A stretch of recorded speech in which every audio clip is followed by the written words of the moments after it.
Good morning, everyone. Evening, afternoon, wherever it is for you. Welcome to Gnomon Art Jam. If you've never been to a Gnomon Art Jam, my name is Josh Herman. I'm the Chief Creative Officer of Gnomon. Today, what we're going to be doing is we're going to be working off of a concept. We're going to be sculpting in ZBrush. We might jump into Maya, depending on how far we get today. But mostly, we're just going to kind of hang out. We're going to do some art. We're going to sculpt. We're going to model. We're going to talk about things relating to that, just general industry things as well. Seeing that this is a Gnomon event, a Gnomon channel, if you guys have any questions about Gnomon things, whether that's classes, curriculums, programs, anything like that, please let us know. I can definitely help answer those. And we also have some of our friends in the chat that can point you to forums or to resources that might be valuable for you. So I'm going to go ahead and jump in and start up the music here in a minute. And let's share screen, and I'm going to get this up so you guys can see what I'm seeing. So this is what we worked on last week. This is a concept by Bjorn Huri, who is an amazing concept artist who I'm a big fan of. And so I found this on ArtStation, and I figured it'd be a fun piece for us to try to work off of. A lot of the times in our stream, what we end up doing is stuff that is more concept-based, speed sculpting-based, all that kind of stuff. And so to do something that is more based off of a concept is a different challenge because, we added a different level of complication of what we're learning. Before we get into that, wanted to make sure that you guys were all aware. I just saw it in the chat, so I wanted to make sure that you guys were all aware. I'm going to share my screen here one more second. Gnomon has added a BFA concentration to our VFX concentration to our BFA program. So if you go to our website and you academics and you check out our BFA here, what that means is when you scroll down, you'll see we have a third option here now. So this is brand new as of this week. So basically, much like we have in our 2-year program, which is kind of our meat and potatoes of Gnomon, what it was built on, we have a visual effects concentration here. If you now go into our BFA, you'll see you have the same thing. And this isn't going to include all your higher level Houdini classes, dynamics classes, liquid simulation classes, as well as some new classes like virtual production, which is pretty amazing. So that's pretty awesome. Want to make sure you guys are aware of this because this is brand new. If you guys have any questions on that, I'm happy to try to answer them or point you in the right direction to somebody who can answer them. But yeah, pretty awesome stuff. Now I'm going to go back into here and say put this always on top, so it's going to be on top of whatever we're working on. I'm using Quadro for my screen overlays. It's a free program that you can search called Quadro, Quadro, and it's pretty great for all this kinds of stuff.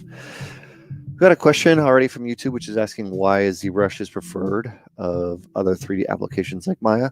The reason it's preferred is it's probably the most artist friendly, and it's really great for it's definitely the best in my opinion sculpting program. So when you start doing high resolution models, or you start doing things that are going to be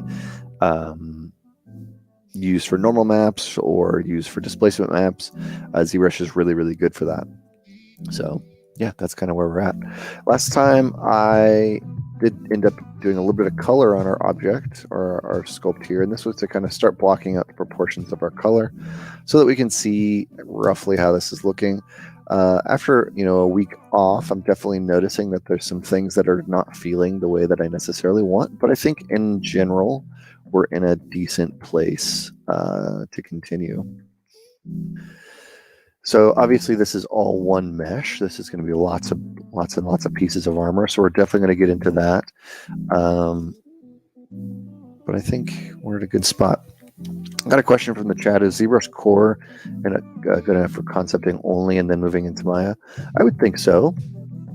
I think ZBrush Core, from everything I've seen, is pretty robust in what it can do. It's still giving you the core functionality of the program, meaning you can sculpt in it. So that's really what you probably want, especially if you're doing concept art. If you're doing concept art that is mostly meaning you're doing a lot of paint over, a lot of illustration, then yeah, definitely good enough. So one of the things I'm not loving in my sculpt so far is just the general gesture.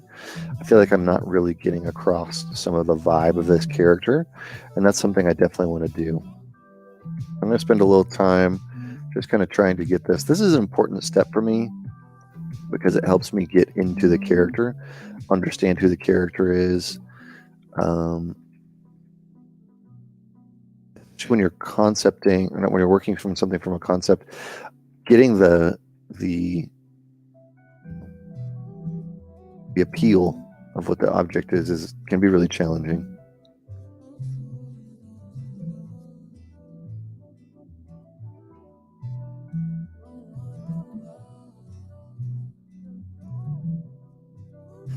Kind of going back and forth on these shoulders. One of these shoulders is kind of turned in and one is going straight. So I'm trying to figure out exactly how this is going to work. And then knowing that there's sort of a bulge around this area. What I'm probably going to do, or my plan for this character, is to get to a decent resolution, but then I will probably jump into Maya to model this character out, or at least to model sections of this character out. The reason I do that is just I'm more comfortable. I think these could drop a little lower. This side is higher, this side is lower. So we'll go meet somewhere between. More comfortable modeling in Maya, and so I think that's what I'll end up doing.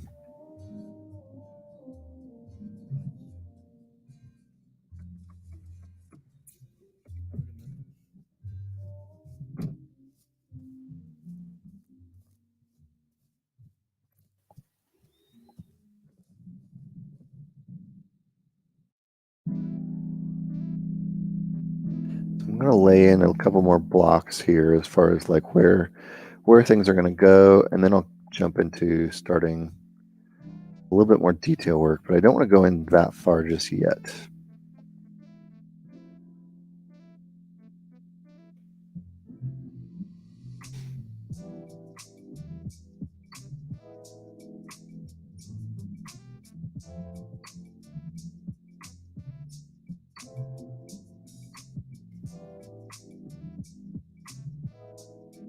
Mostly using ZBrush in this case to understand the proportions and understand the overall shapes.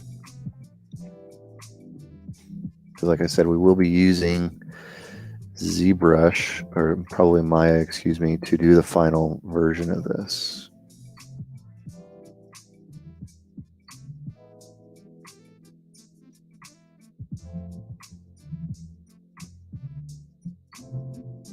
Terrific. Seeing that there's this little kind of little flaring out back here, and I'm wondering if that's part of the model. So maybe it goes back here.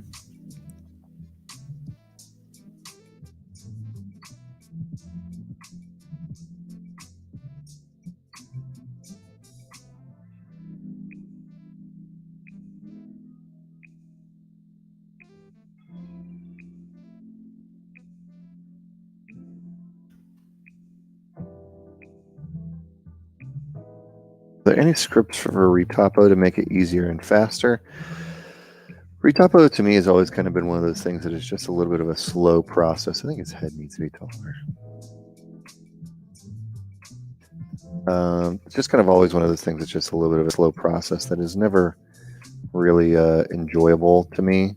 There are parts of it that I actually do quite enjoy, where you start getting into like making the actual shapes that are going to be there. But it can definitely be a long process, long and slow. I find that laying out your topology early when you're retopologizing and planning it for what your final mesh is going to be can really speed things up, so that you're not spending too much time just laying out every single block.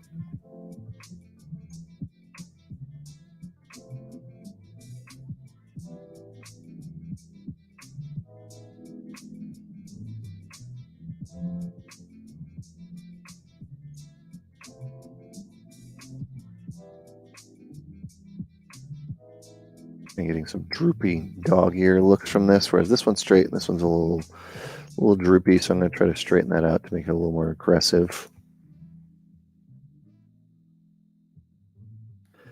Still feeling like there's something off here, though.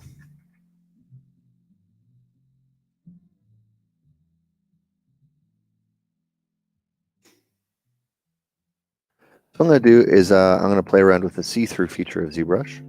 So you can do this a couple ways. I could either take this and lower my opacity so that eventually overlays. I could take screenshots. I could put it in Maya, right?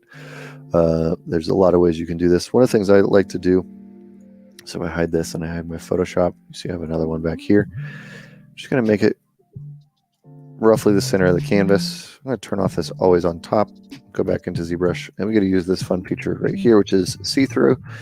And this basically just makes the entire part of ZBrush see-through. So I'm going to lower this a little further so that it fits more into the canvas.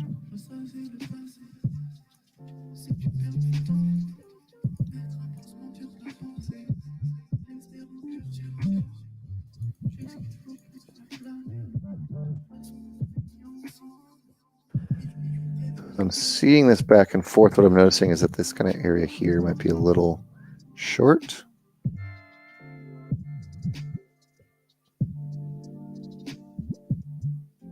I'm not going to try to overlay it exactly on top because I find that doesn't always help me, exactly in what I need to do.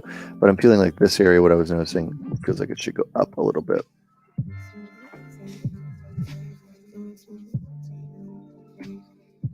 The rest of almost everything else felt like it was kind of in a decent spot. I'm going to move this up here maybe. I'm going to do the same with some of these other little pieces.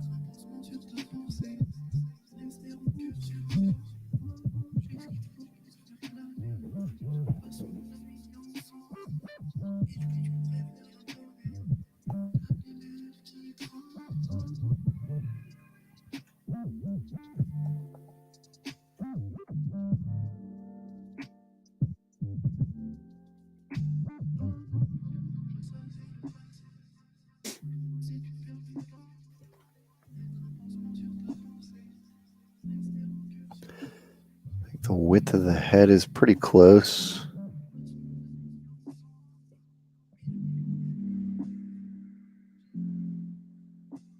How long does it normally take to retop in Maya? It depends on the project. Certain characters are going to take no time at all, right? Very, very little time. And some are going to take months of time, depending what your project is. So I'm seeing it like this feels about the right stuff for the head size and the body size. But that means I'm going to go into there's a couple of different ways you can do this. I like to use the document one, and I like to go into ZAppLink properties and just hit custom one. What this does is I can now move around and hit custom one, and I can snap back to where I was. So I'm going to try a couple different things here. One, it looks like my head might be just way too tall, right? So I'm going to just make some adjustments here. And what I always like to do, especially if you've seen the stream, you'll know I'm a big fan of this, is I like to load up the previous tools.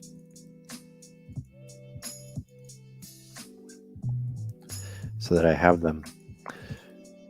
So you can see I'm going to go back and forth between these as far as proportions and how things are looking. We're going to see where it ends up. So we're on this one right now. So I'm going to go back to this. I'm going to go back to custom one, which is going to snap it back there. If you guys got questions, feel free to ask them. Don't worry about me calling on you or anything like that. That's right. I was going to bring the head down.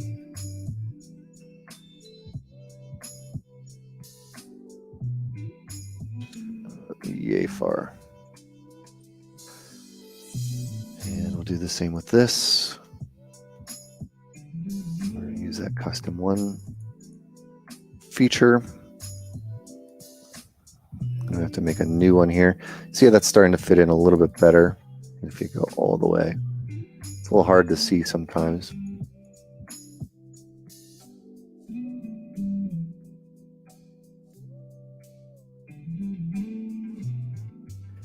because of the pose the character's in, it's going to be nearly impossible to get it exactly where I want. So I'm just trying to aim like somewhere that feels like it's roughly the same size and shape of everything, and I'm going to make a new one of these. So I'm going to clear this so that I can make a new one when I get there.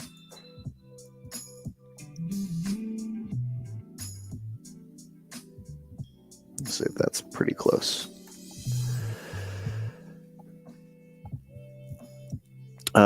Question we got from YouTube: what do I think about VR modeling techniques, and do I think it would be the future of modeling, even though that stage is decently? You'd love to hear my opinions on that. I think VR modeling is a really cool thing that's coming out right now, and I'm excited for the possibility of the future of it for sure. My concern with VR is just being in a headset that long for me personally is not very comfortable. That's my biggest concern with VR. I think that you're already seeing plenty of people who are doing really great things with it from an artistic standpoint, and I think that's great. So I think, yes, I think it will be cool, and I think it'll be great in the future. It's already great now, but now just getting it a little more user friendly, a little more accessible to more people, I think is going to be the biggest steps. So I'm going to adjust this rib cage shape because this is a big. You can see how quite off this is. Dynamic and turning that off. Mask these arms. Yeah, medium's a lot of fun. I really love like Gravity Sketch. I'm a huge fan of. It's probably the program actually that got me into the idea of how good VR sculpting can be. I think VR sculpting is really cool. It's just I can sit on a computer for hours on end, right, and sculpt all day long, but my body can't hang to do 8 hours of sculpting in a headset. I just can't.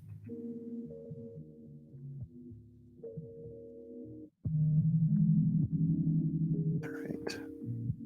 I'm just kind of moving these things around because then once I move it, I can kind of see like where a line is.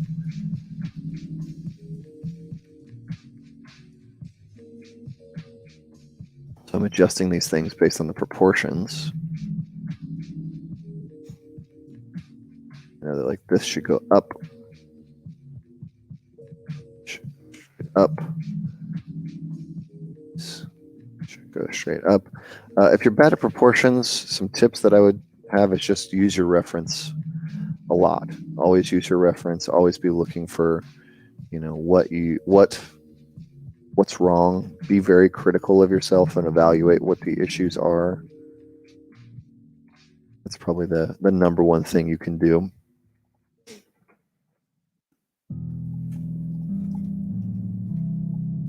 When I say critical, I don't mean like mean. I mean like constantly be willing to evaluate what the thing looks like.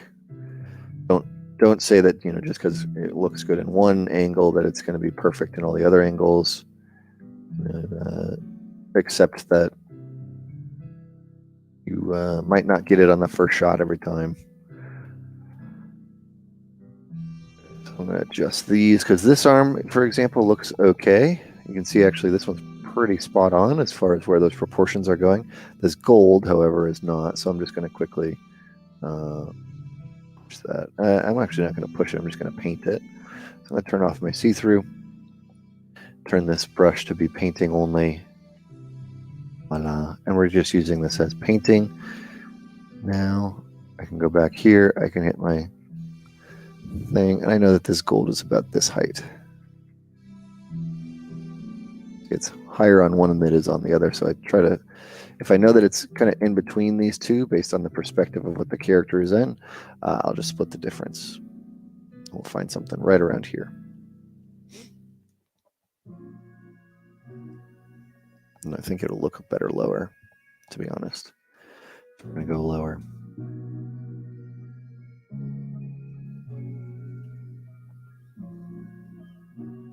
What skill do I see the most lacking in newer people's work trying to enter the industry? That's a good question. I think the biggest skill I see lacking is often, what would that be?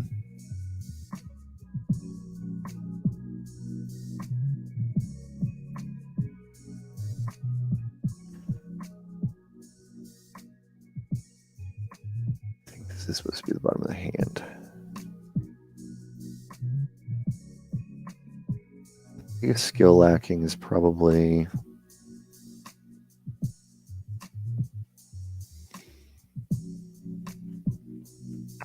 I would say for people entering the industry, I think it's going to be a little different than like somebody who's a beginner, and those are not necessarily the same people. So I think beginners lacking an understanding of form while sculpting is probably the number one thing that you're going to see. When you are somebody who is entering the industry, it's usually their portfolio is a little all over the place, right? Or I often see portfolios that are kind of one piece is really well done, one piece is not very well done, one piece is kind of in the middle and trying different things, and not having a fully finished level of polish on a lot of things. I think that's probably the thing that I see the most actually is break these hands off. Needing a little bit more time in their portfolio is often what I see is somebody who just needs a little more time and just has a little bit more time, whether it's to polish or just needing a little more really.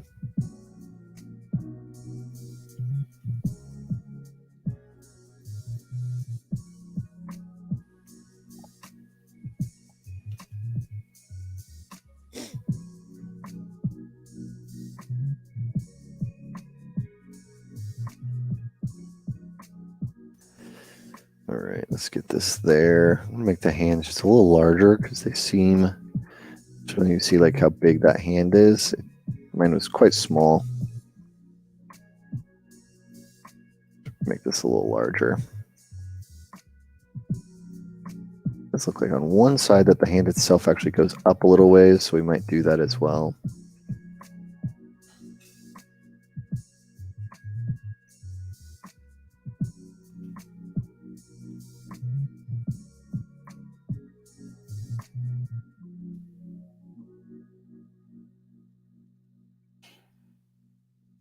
And so let's take a look at this now. So from before doing our sort of overlay back and forth on the proportions, it kind of looked like this, which I think looks nice, but I think now we're getting a little bit further into where it should be. So I'll hide this for a sec, put this back on top, bring this up. The profile, I think we are still missing some things. I do think we're getting there.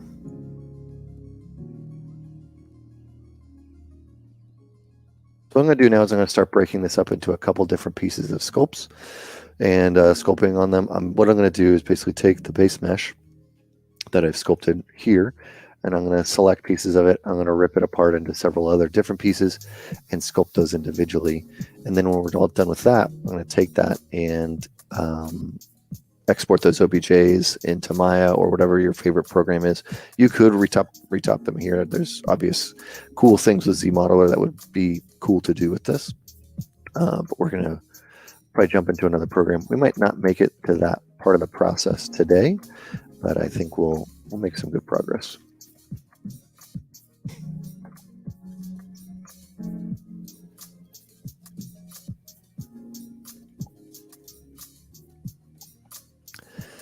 All right.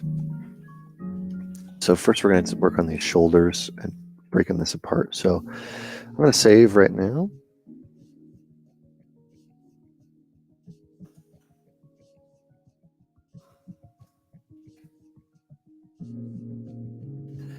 Come in here. Now we could do this a couple ways. You can do this with extracts if you want to sculpt higher. Like for example, I haven't sculpted very high res. If you want to sculpt higher res, you can extract something. You can use your topology tools and the ZModeler things. What I'm going to do is probably just what I always do, which is select them, break them apart. Now I actually want these three pieces to be separate. So I'm going to go back on what I said. I'm just going to spend 5 minutes or less sculpting these a little bit further so that I can play with those individual shapes, because that's going to be an important part of this next process.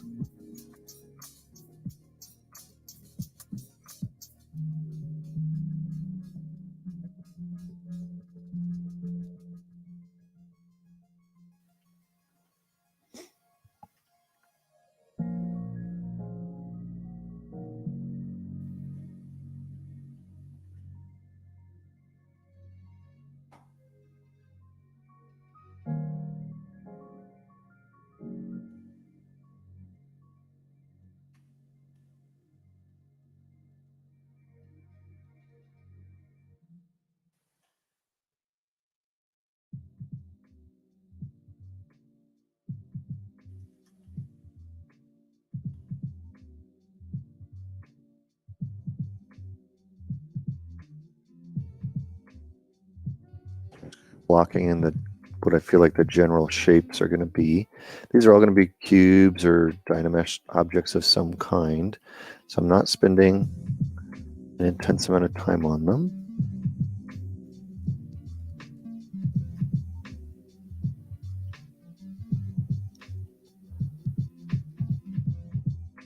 So trying to understand how they will work as individual shapes.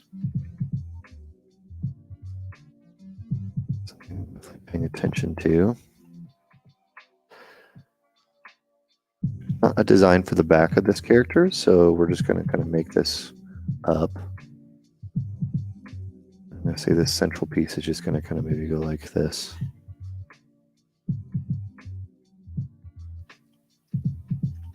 Yeah, we're working in ZBrush today.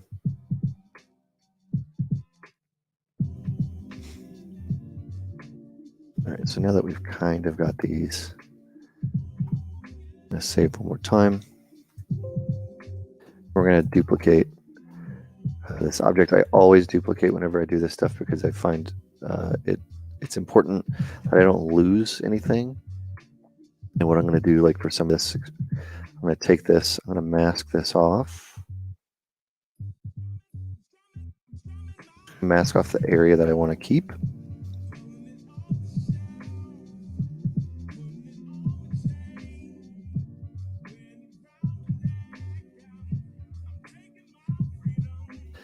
Which software for 3D modeling would I recommend for beginners? I would either recommend ZBrush or Blender. Blender has a ton of resources and it's free. And ZBrush has a version of ZBrush called ZBrush Core Mini, which is trimmed down as far as features are concerned, but it's also free. Both of those. So I'm going to take this. I'm going to also make sure I remember to delete my lower subdivision levels. I'm going to mask this. It's in polygroup, excuse me. And I'm going to do the same thing here. 2 sets of polygroups, 1, 3. Make this one as well. Okay. So I can do this now and I can continue working along this. There's obviously going to be geometry underneath what I just created, but I don't have it right now. So I'm going to just mask out the part that I know I need.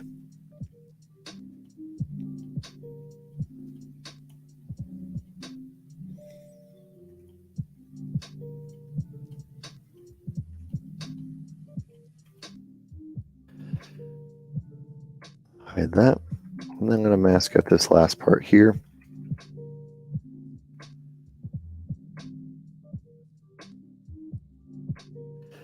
If you're somebody who wants to sculpt a little bit further along before you do this, this is totally okay. I just like to get it a little earlier so I can adjust the shapes earlier. There's not really a wrong or a right way to do what I'm doing. It's really up to the individual person as far as what their preference is. So.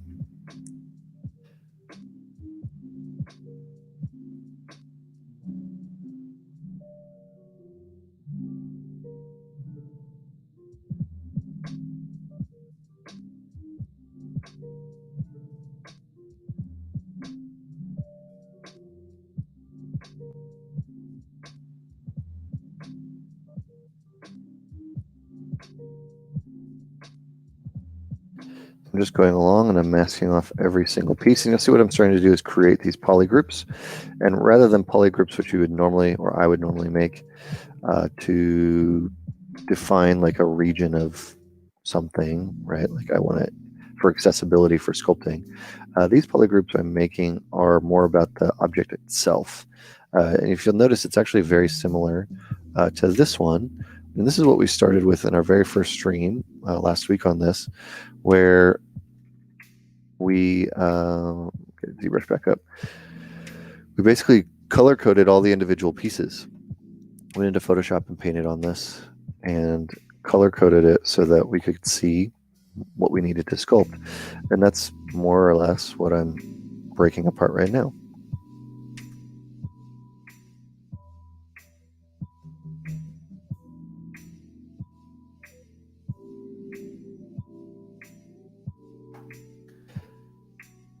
And this is a process you can do over and over and over. It's not like this is the only time you do this or can do this in a sculpture. It's something you can do over and over. So I'm actually going to just leave it there. The legs themselves are mostly the same. They do get cut, and I'll probably sculpt those later. So I'm going to leave that as a solid chunk. But what I have now is let me hide the previous other one, is some polygroups that are going to go like this. And I'm just going to go in here and hit group split. This is going to turn each one of these into its own polygroup. I'm going to go in here and hide this and delete the resolution up top because that's not a piece that I needed. I'm going to make sure this one down here is still hidden, which it is. Which means I can come into any of these now and they're actually going to be separate pieces. Now this is going to feel like we broke the mesh because if I do this, it's gone, right? And that seems scary, but it's not actually. What we get to do now is we get to come in here and go Geometry Dynamesh, which is probably most people's favorite feature in ZBrush. So at this Dynamesh, it's a little high res for me on that. We'll go in and say maybe 64. Boom, and see what that looks like.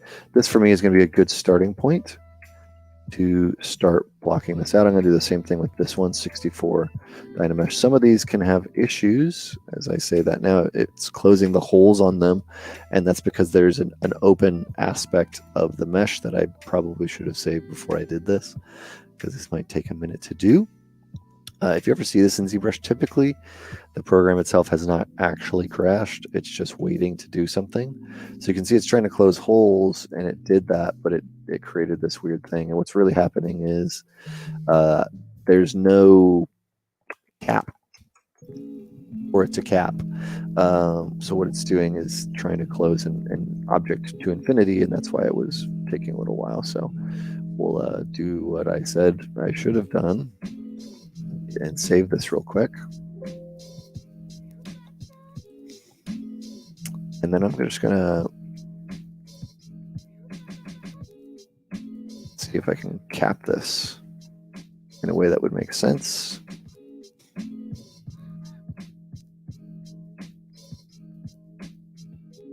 Okay. Overlaps itself. And then we'll try this again at a low resolution and see if we'll be able to cap this hole. When you sculpt the separate pieces, what if the border moves? If the border moves, that's fine. I actually want the border to move because I want to know and understand what the different pieces are going to look like. When we sculpt it as an individual piece or as a whole, like when we did the whole body and all the pauldrons and everything as a single unit, it gets a little awkward, right? So right now I'm struggling to get this to see it as a single unit.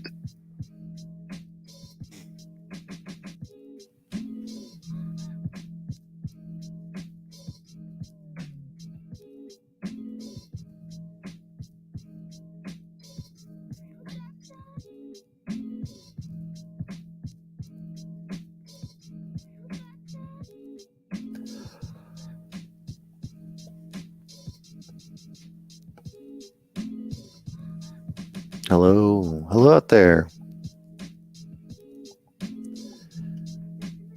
Yeah, this one might not be working, so we might just bring in another object and kind of aid it along. You can see what it's starting to do, though. That's kind of what I wanted, just not exactly like that. We don't actually have to do this on these pieces as well. You can just pull them out. Okay. So if I'm going to move this border, that's okay, because I want it to look like this is going to go underneath that.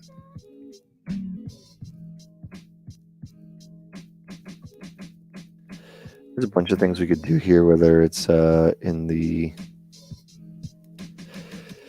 edge loops, right? We could do edge loops here. We could do group loops, create an edge here around this.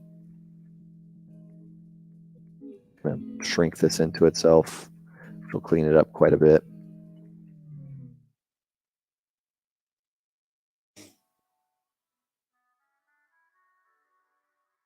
It's a good way for us to sort of begin that Dynamesh process a little easier. To grab one thing there that I didn't want. Let's see if we can get this now.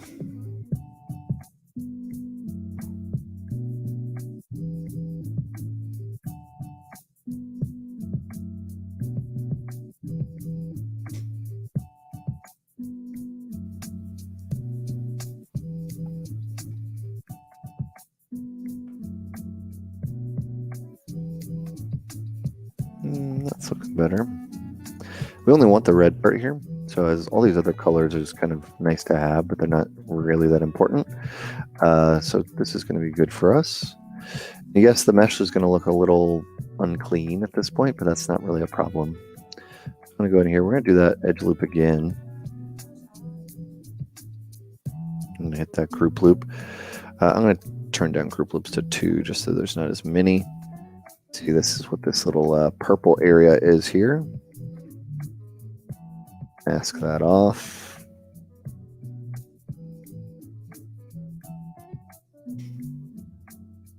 What I'm going to do is then just kind of give it some thickness.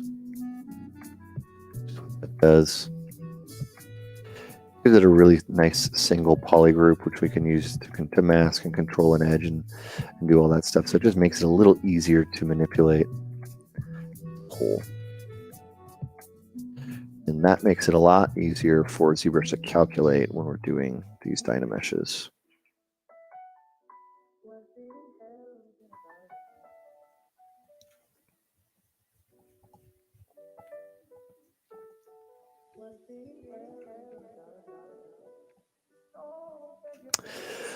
This model we can't rig at the moment, no, because we're still working on the high-res model. This would be a little too early for rigging. The final model that we, would eventually make with this could be rigged, yes.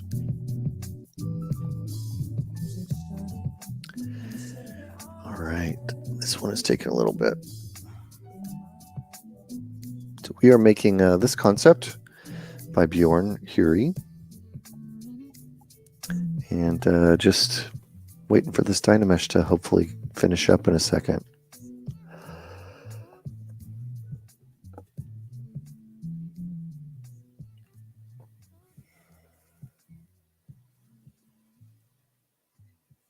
Don't feel like it was going to be that complicated of one.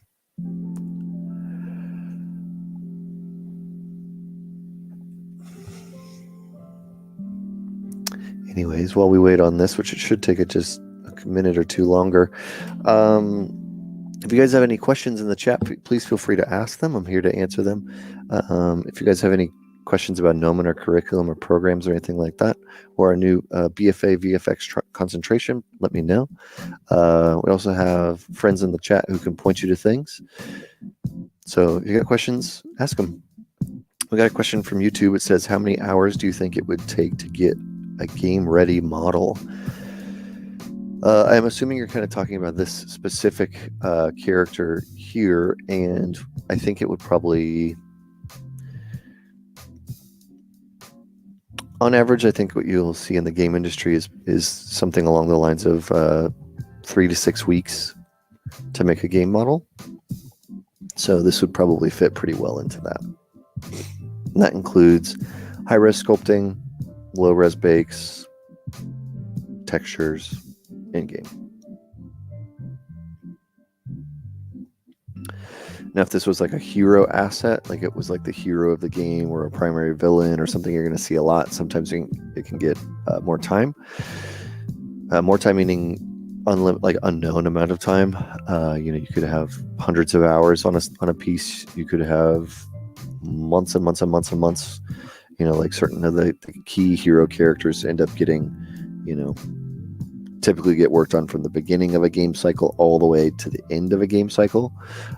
So that's something that's a little different, right? Than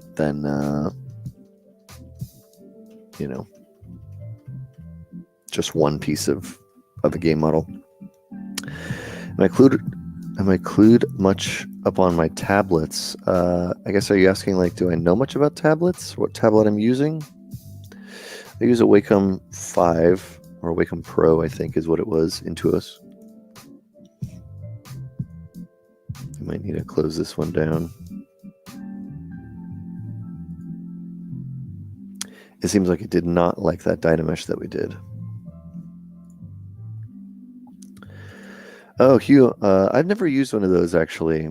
No, I don't know what the quality of those are. All right, we're going to cancel this.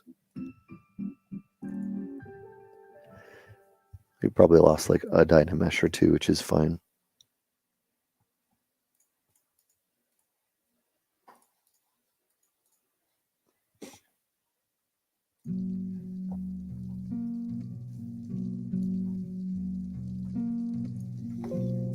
There we go.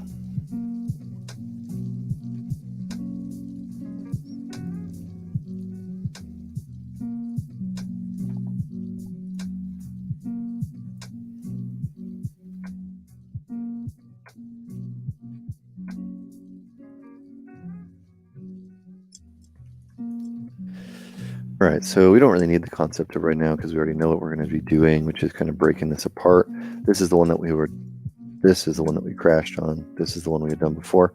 We'll do the same thing. I'm not going to go crazy deep into this. I think I'll end up, all I really need is the surface of these. So I'm going to do what I did here, which was just go to the edge loops, group loops, turn that down to like 2, group loop it. So you can see how that already gives it kind of a nice polish to the surface. But what you do there is then you take this little edge, which is a separate color, even though that one didn't look like it, and just pull it.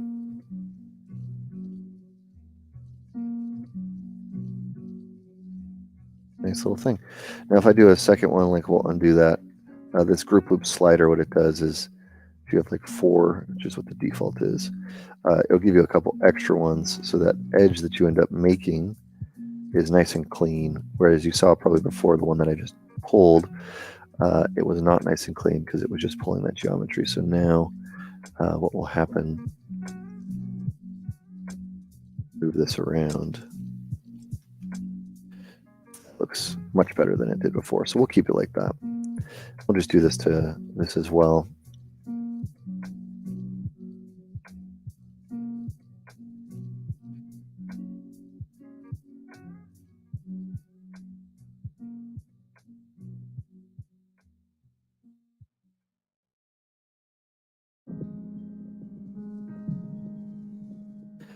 You can see what's happening here is all these different layers are starting to get kind of pulled apart. I'm not going to need all of these, so I definitely don't, need to spend time edge looping and group looping all this stuff. What I'm going to do is just kind of push it around until it feels like it's going where it should first. Add some of these other things. And I'm going to take the big body. This is the previous one. I'm going to turn off symmetry. I'm just going to push it over here, so we can kind of see what we had before. Now we're taking this apart and sculpting it. Other things you can do, if you don't want to spend the time doing all this group loops, what we're going to do is I'll just take this, for example, I'll sculpt this edge in. Sculpting this in, it's going to look like that tears it apart. That's okay. I'm just going to pull this up as well inside it.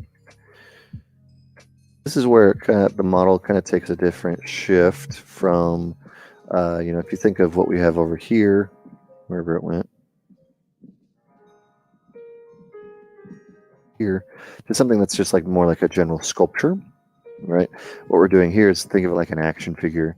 We're taking all these little pieces and we're adding them on top of the base.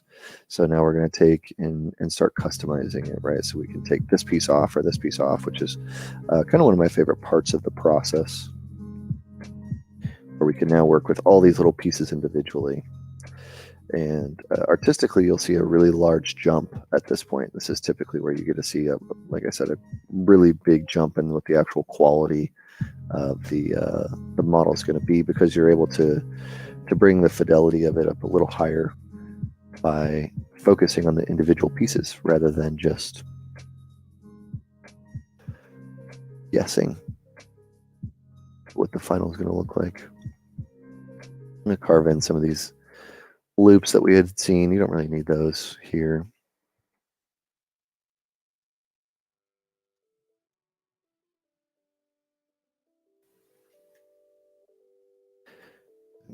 top of this. Just trying to figure out which one moves on the bottom. Whenever I do hard surface work or anything like that, one of my big things that I'm focusing on is construction and overlaps. Construction meaning how is something actually made? Okay, so what is the way that this thing was made? What's sitting on top, and that's also ties into overlaps, which is what is sitting on top of it. So is this on top of this, or is this on top of this? So I know that I want this to go underneath that.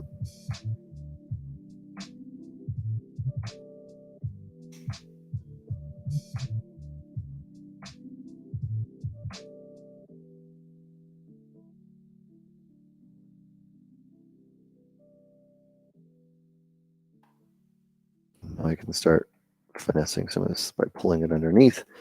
And it does take a little bit of time to get here. I'm going to turn this color off. General, just so we can look at it as a sculpture. And at first, it's going to look like we didn't do much, or at least we, broke the model and it doesn't look as good. That's just part of the cleanup process. So before, you can see a before and after here. Save it one more time. I'll actually load it properly.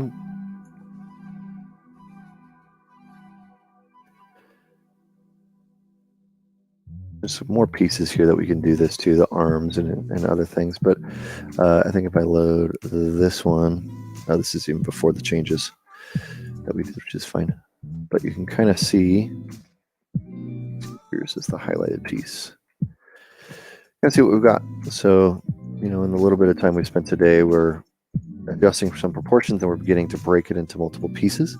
And I think this is where you're going to really start to see it actually begin to look like the concept when we can start getting a little further into details. So we're going to leave this up now all the time. And we're going to begin sculpting. So because I feel relatively confident about the proportions of what we did before, I'm going to hide some of these pieces because I don't really need them right now. And I'm going to focus on the bust today, just so we have a little bit of time with that. So I'm just going into each of these and going to hide these pieces.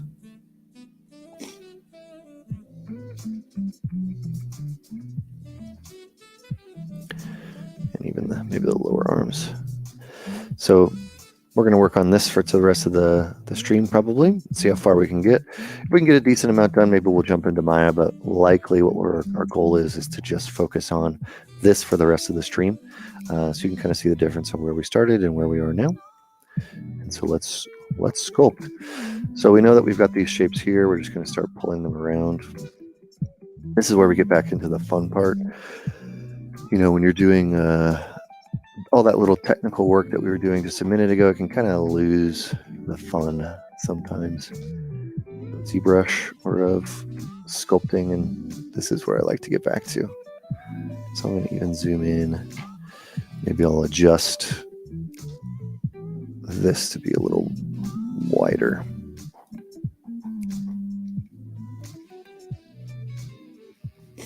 As my middle mouse does not want to click.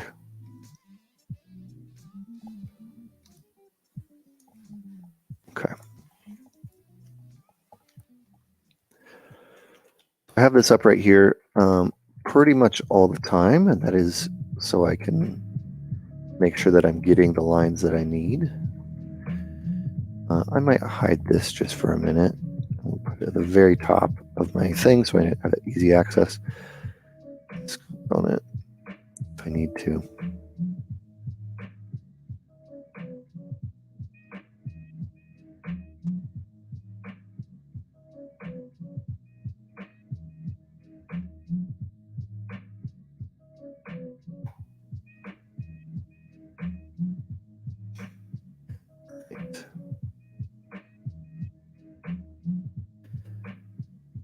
This is wide actually. I've got it really tight right now, so I want to pull this apart a little bit.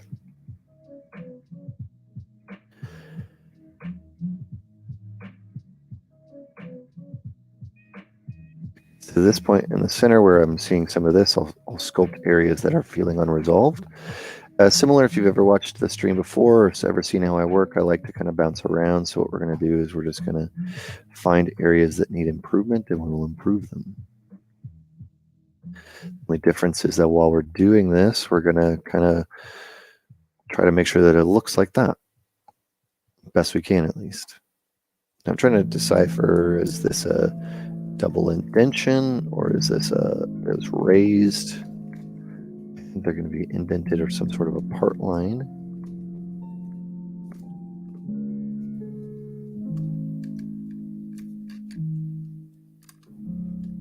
Something like that.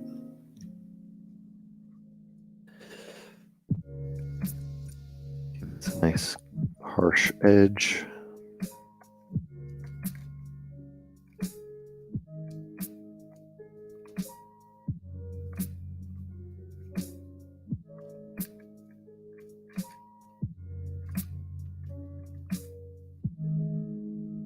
I'm not super concerned about thicknesses right now. Will be in the future though.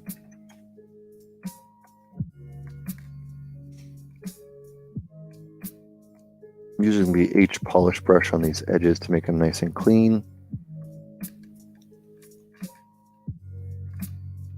A question from YouTube: what would be the right way to add and later sculpt a mouth bag if a sculpt of the portrait I'm working on is with his mouth closed?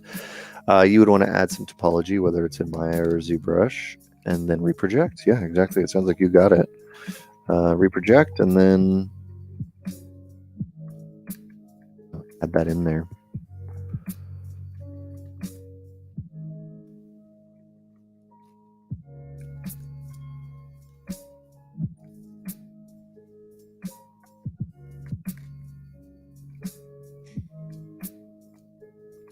I'm using a lot of H polish right now because this is hard surface stuff, and it's also going to be better for me to define the planes a little easier.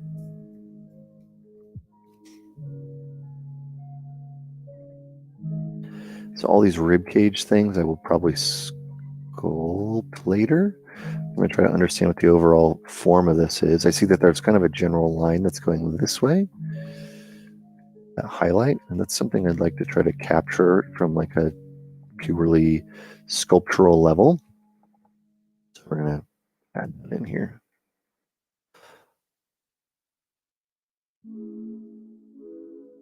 So I know that kind of goes from here to here.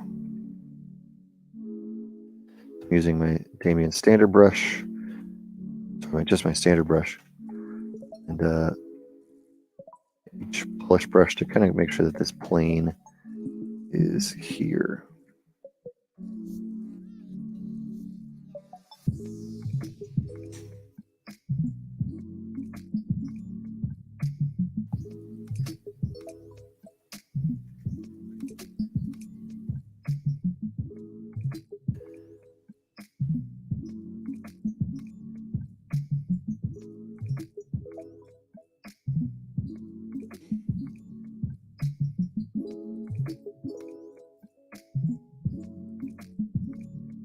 Carve some of those, let loose geometry underneath. I can always adjust what this intersection is later, but for right now, just kind of get this so big and kind of in my way.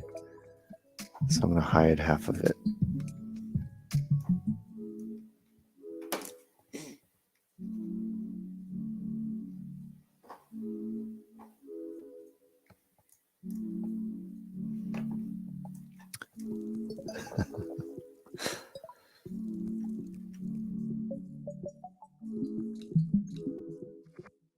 I do spend some time kind of evaluating, what these little planes are, what the curves are, and that's a lot of what we're doing here. The reason for that is it's a little easier to do that now than if I were to take this into a modeling package, whether it's a Maya, Blender, ZBrush, sorry, not ZBrush, Max, any of those other ones, and just try to do that there. It can be a little difficult to do that. In ZBrush, it's so easy to adjust shapes and flows and lines that I like doing it here.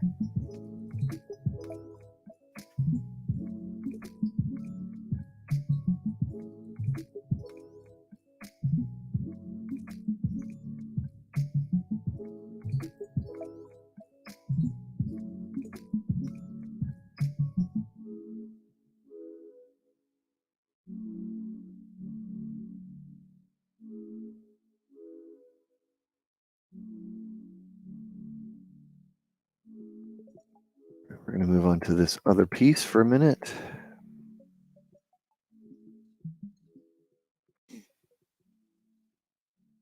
This is probably going to take a little bit longer on this one and the following one, just because they're a little more complicated as far as their actual shape is concerned. I feel like I really just need to take this, pull it quite a ways.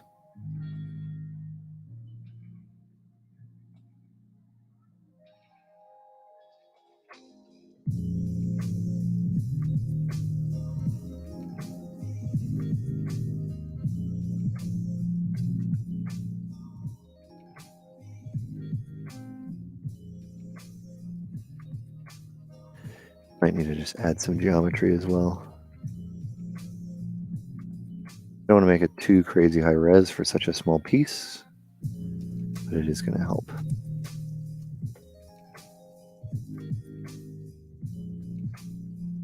So we do have these little things that are going to be in here. This is something I want to play in as well, because it is proportionally in this area. Where are they actually hanging from is kind of the question, right? Something that you can't really do in the sculpts like this when you're doing the initial block out is the overlap again. When you have stuff like this, what we're working on, there's so many ins and outs and things that are on top and things that are on bottom. Whereas when we get to this point, now we can evaluate and say, like, okay, what does this look like? Where is this thing actually coming from? What is the thickness of this armor? And that's stuff that we want to keep in mind. Because if we don't keep it in mind, it will just won't look as good. You don't think about how thick the pieces are. You don't think about that stuff. Often, the model will just kind of look like paper. Like if everything's super, super close to it and super tight to itself, or all the other pieces, it'll look a lot like something that isn't heavy, if that's what the goal is.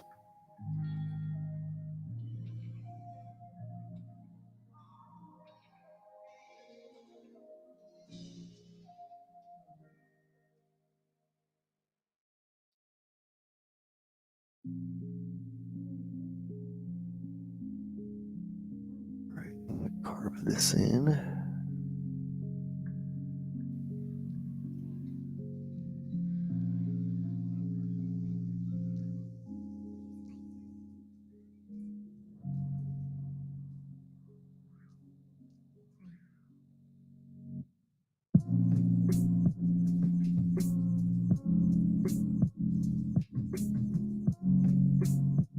Right. Some subdivision levels to this. At least one, just so I can sculpt that edge a little tighter.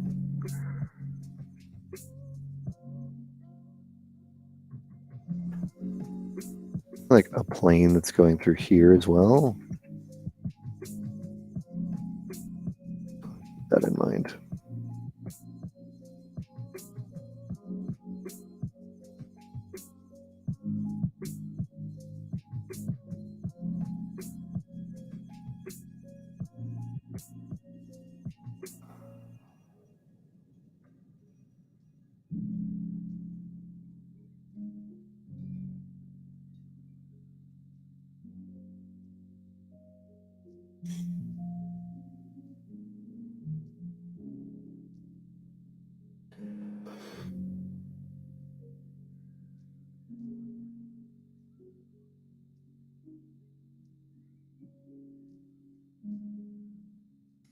I'll keep in mind there, I guess. I'm kind of just trying to get these outer lines working.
And get pretty close with this one, I think. Sort of this area that I think needs to come in and out, but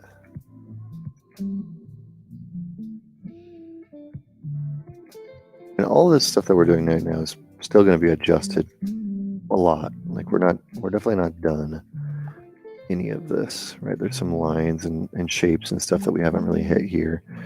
But this is like our first stab at actually getting the shapes. Whereas here we were exploring the general proportions. Here we're getting into the internal shapes and a little bit looking to have a better understanding of how they work and what they do.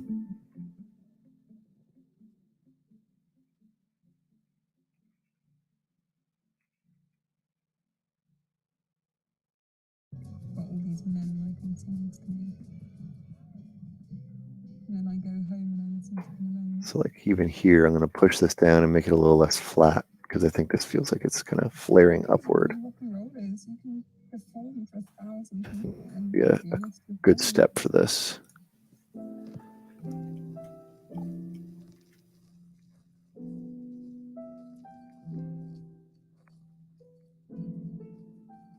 Sometimes when you get into this phase, it's a little easy to just get stuck in the details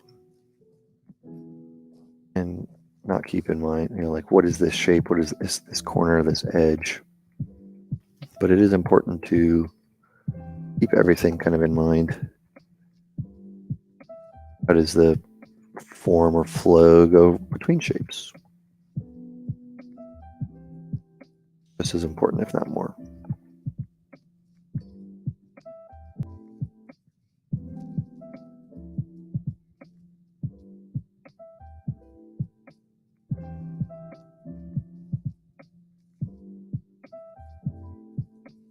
All right, so we'll just kind of quickly outline some of these. Probably help us see how off everything is.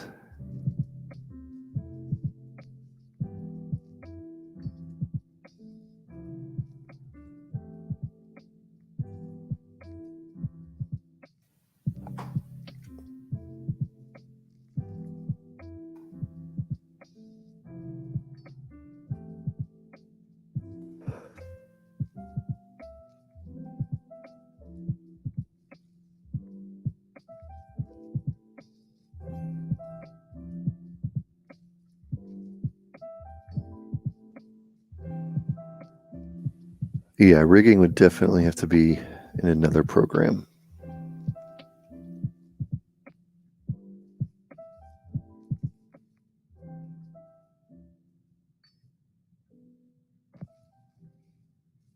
It's going to be a good first shot on this piece. And the thing that I like to keep in mind when I'm doing this is that every one of these pieces I can come back to. I can continually adjust, and I should continually adjust.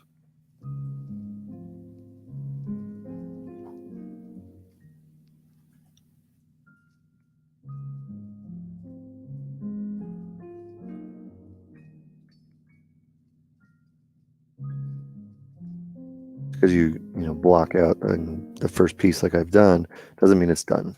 It just means you've done step one of many, right, where you're gonna continue to go through this in a way that's sort of iterative, right? Hang on one second.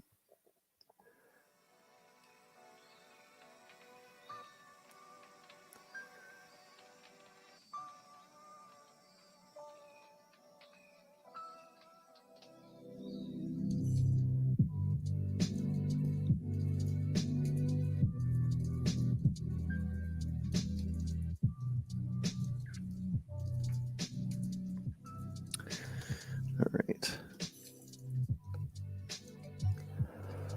So we're going to work on this piece now and continue doing what we've been doing. I'm going to smooth out some of these edges. There's not a ton of polys in this, so I will very likely add some to this area. This is another one of the areas that I want to keep the form feeling like it's going throughout the object.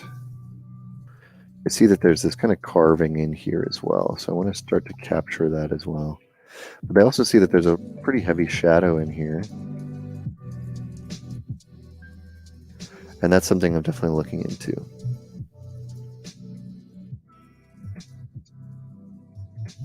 Well, it definitely takes more than 10 hours to sculpt this, yes.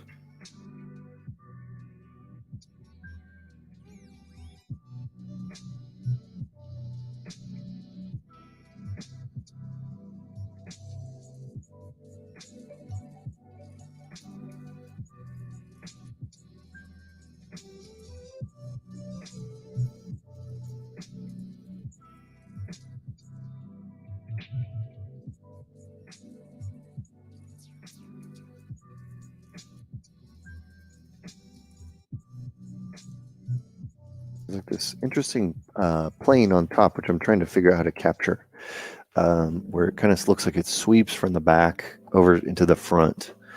And so that's one of the biggest areas of this that I think is cool, but also challenging to understand what that's actually going to look like.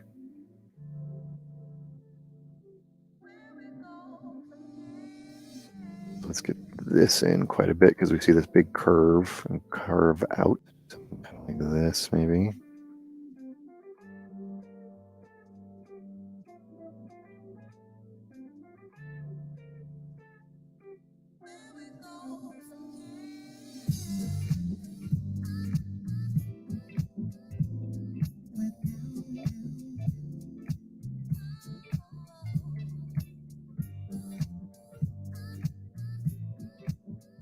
The bottom starts showing through, we just pull it up.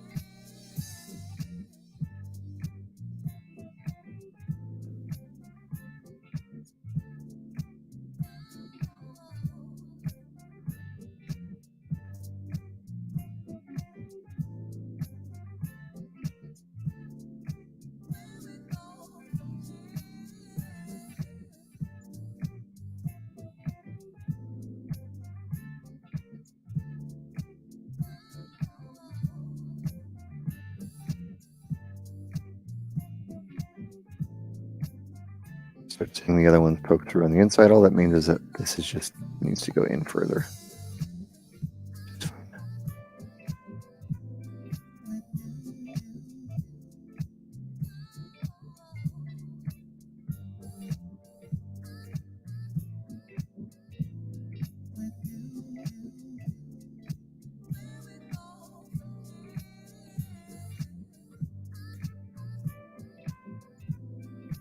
Ever use Blender?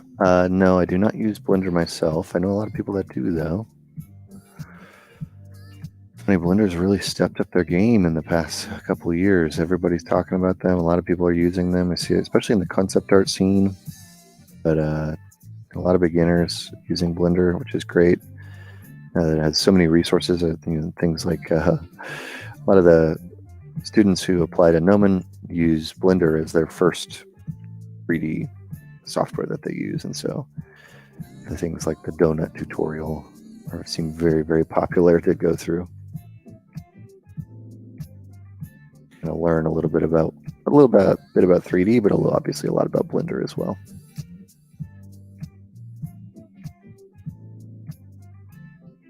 So there's this plane that goes in the background. What I'm trying to capture now is this here, this sort of teardrop shape. Where does this come from? Looks like it's going to come here. Switch some different to sculpt in for now. A little shinier maybe. And back through here.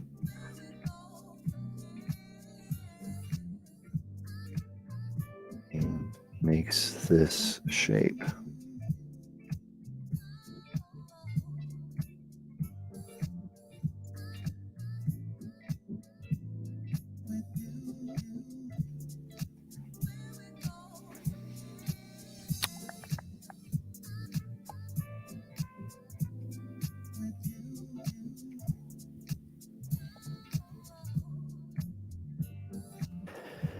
not Maya? Is it because Blender is a freeware? Yeah, Blender's free.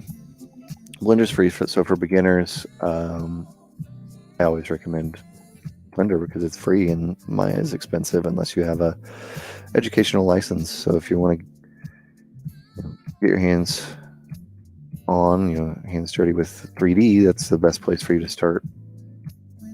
Is a free software, and Blender is there in that, or ZBrush is now in that as well as ZBrush Core Mini. Those are kind of your only two really good choices. The story of conservation is the story of waste and how it can be prevented.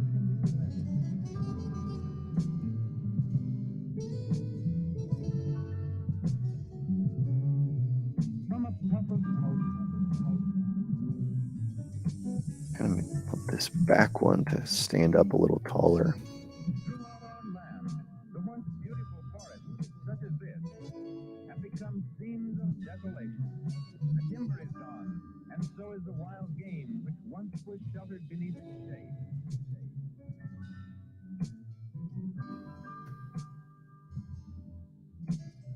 Poisonous waste is poured into our rivers, killing the fish and menacing the health of all of us.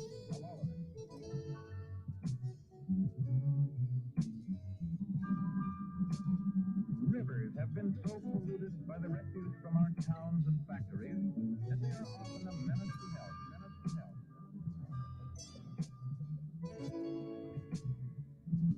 Push this in a little bit so we get some of that depth.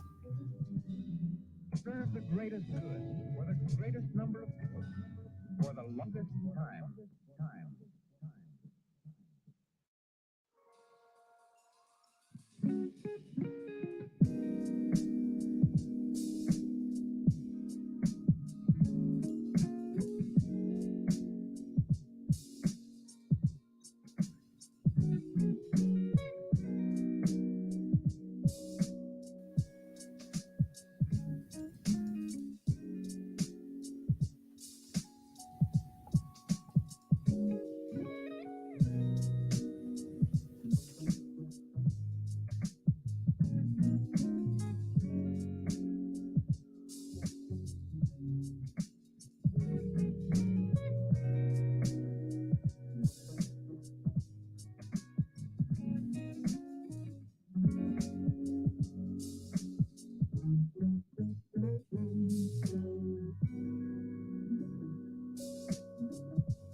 Why is Blender not used professionally? It is used professionally in some instances, but usually not in large productions. The biggest reason is pipelines. The pipelines that go from modeling to texturing to animation and rigging and lighting and rendering and everything. Really, so many of them for decades now at this point have been built on Maya or 3ds Max, usually Maya. So the problem with Blender becoming successful or big professionally right now is that big companies have already kind of spent their time and effort creating tools and techniques and pipelines around Maya. That's the real reason.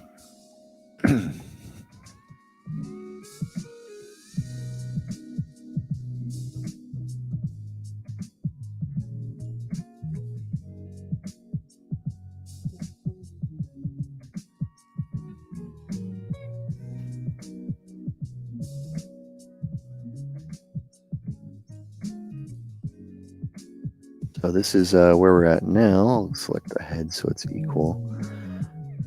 These ears, so it's again also equal-ish. So where we started today, and this is where we're at right now. So you can see that we've kind of taken some pretty big leaps as far as what this is all starting to look like.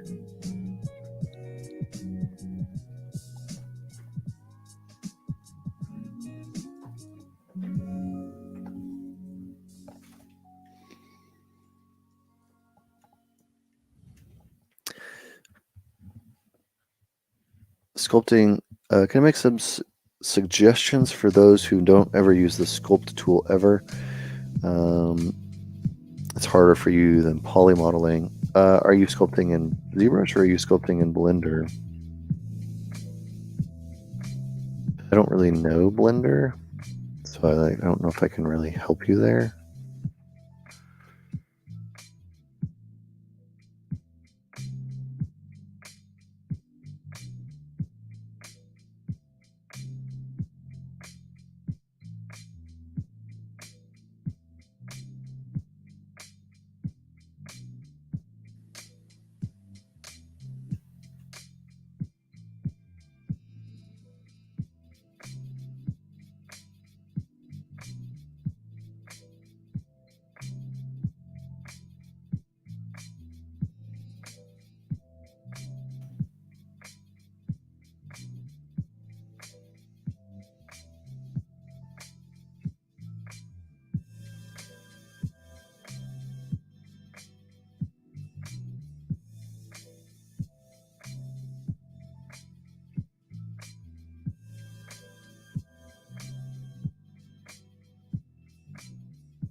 All right, so I'm going to draw in this line as to where things could go.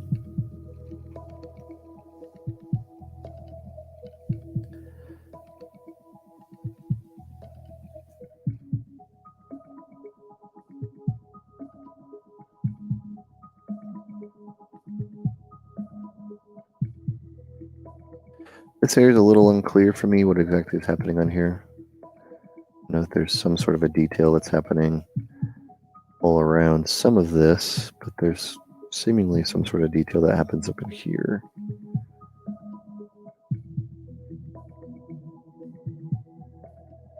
I don't know if that's supposed to be here. Looks like it's inside as well.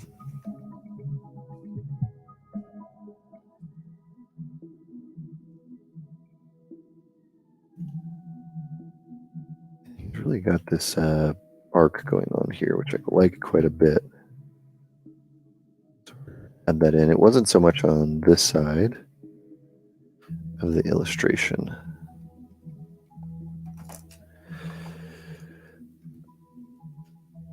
So let's open this up a little, pull this out, kind of take a look at it a little broader.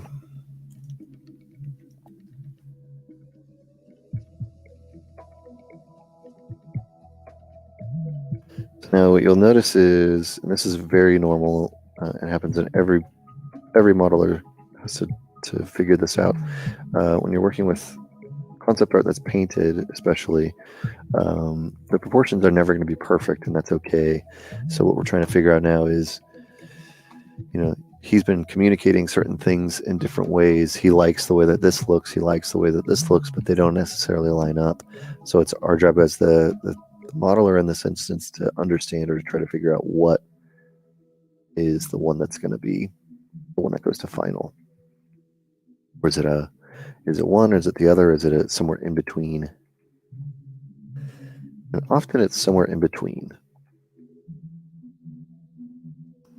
I've talked to concept artists before, and they've said, oh, well, I really actually just painted this one first, and this is what I really want it to look like. But then I had to paint the other side, and I just kind of guessed. Sometimes it's, oh, I kind of like this, I kind of like this, or I like this angle, but I thought it should look like this on the front. So it really does depend. I see he's got this sharp angles, which I don't really have. So that's something I still need to figure out.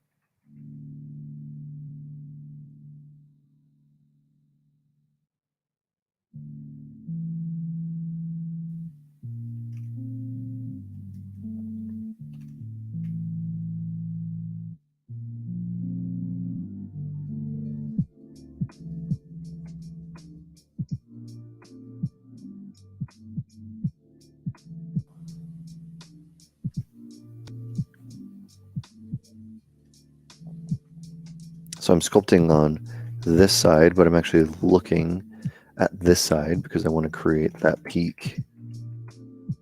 I'm doing whatever is needed to create that shape.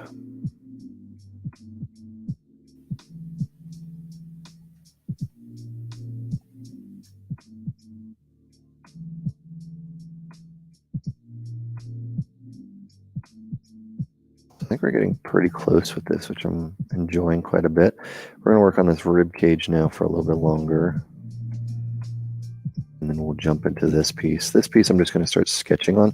It seems like it's relatively formless, meaning there's not a ton of specific bits of form that are really sticking out here. So I want to try to capture as much as I can. I think there might be like a secondary arc that I might add in with this coming down.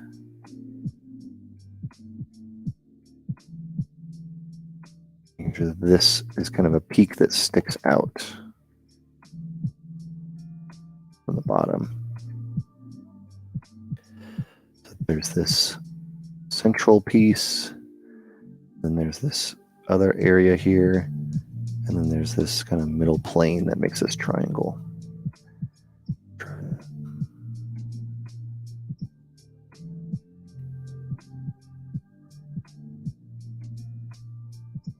The material I'm currently using is one I found on ZBrush Central by a user named Undaws, and he has some Mudbox materials.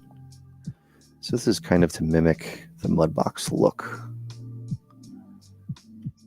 Mudbox material was probably my favorite thing about the program. It was not a big, didn't like the way that it felt from a sculpting standpoint.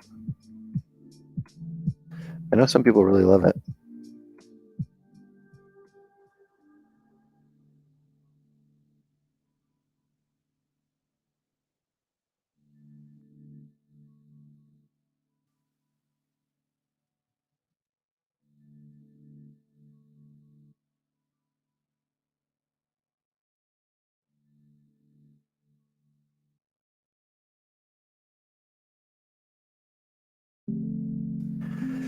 Unnecessary is 3D for most game industry jobs today.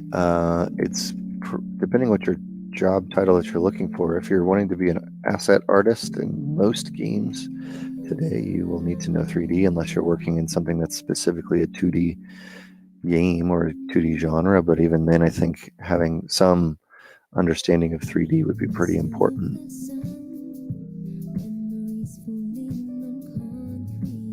Struggling with this reflection.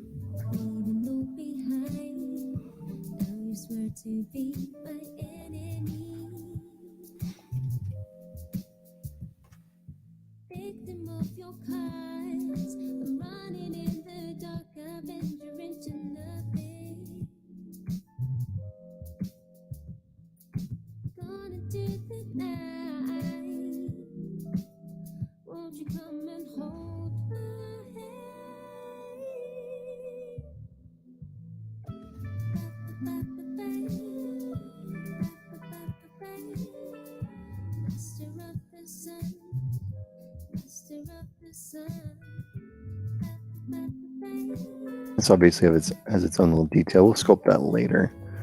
It's not going to be a part of this. See, there's a kind of difference from this side to this side.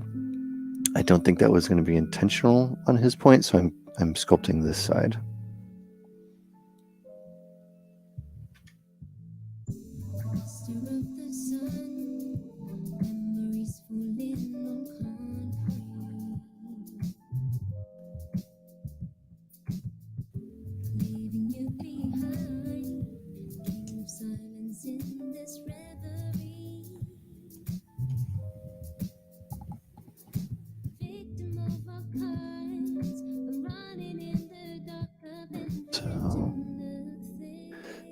This piece here, so we're going to push this out quite a bit so that it has somewhat of a connection point. Doesn't need to be perfect, doesn't need to be exactly there, but just something that feels, because this feels like it's very, very close, especially with all this red material that's in there.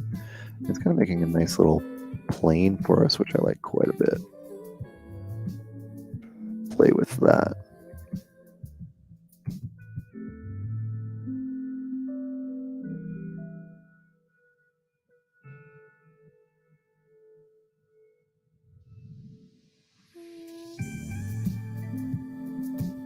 So I'm using the Damien standard brush to carve this in. This is stuff that we had actually painted in before, and this is how I know that we're roughly in the right area here.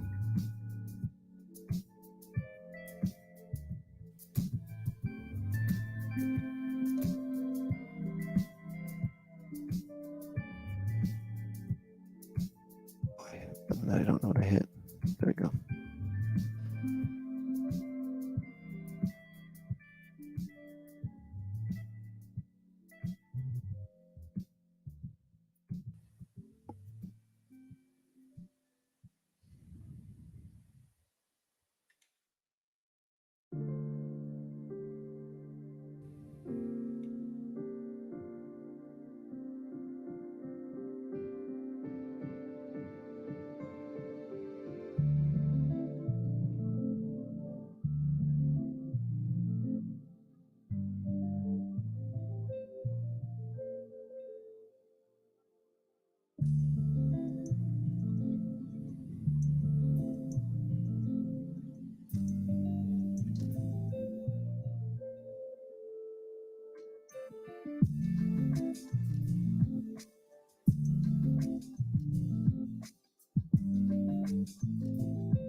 Something kind of like that. What I'm going to do now is play around with some of these other parts.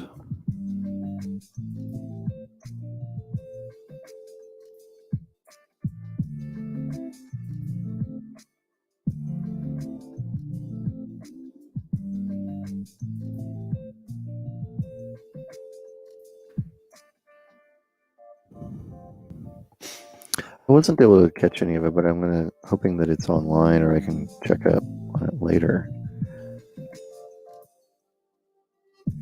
Always love the sculpt offs and stuff like that.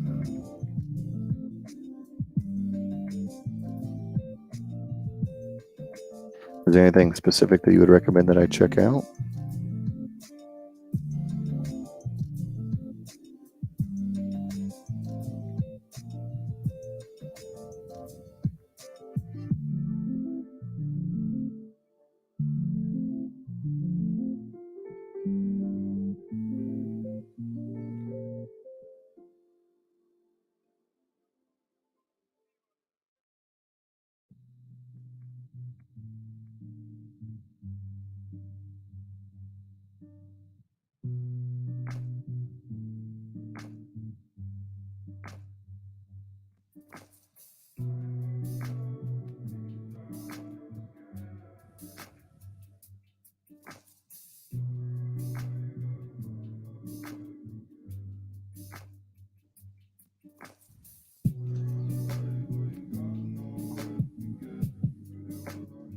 Pipe this area means that this should go up. A little more room.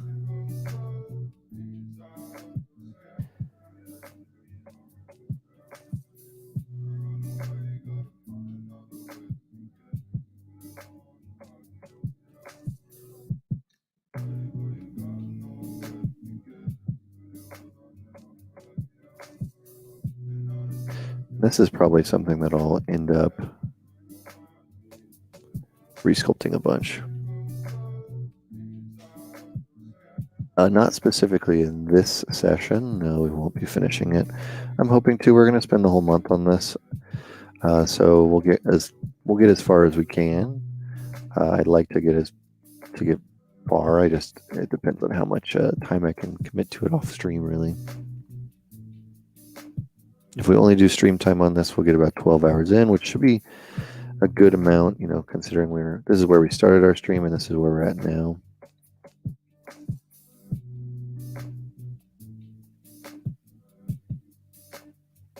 We're making good progress.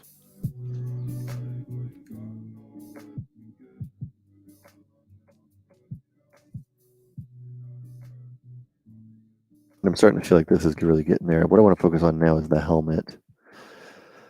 I think I could obviously come in and sculpt this stuff and the ribs, and I think that would be a good thing to do to get a little further along.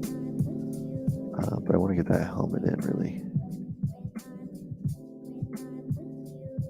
I'm gonna break the head off of this little scarf.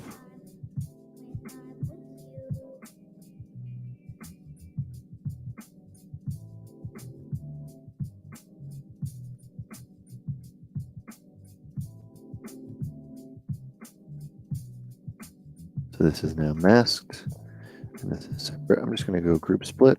Okay. And you see I have two things here. I got this one. I'm going to just go quickly, as always, save.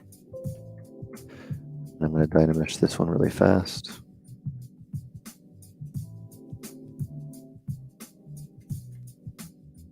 Cool. Same thing here.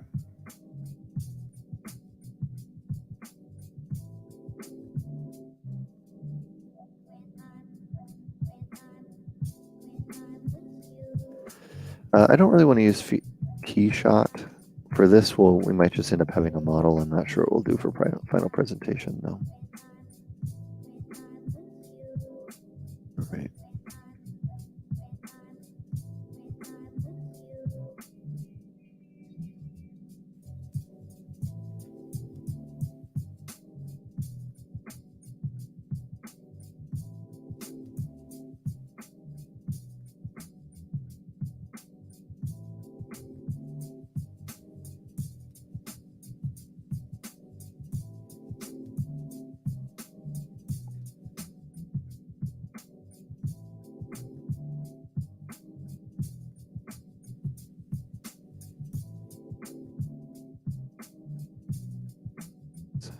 Feels like it's sloped. Like if this were an actual, when there's quite a bit of slope to it.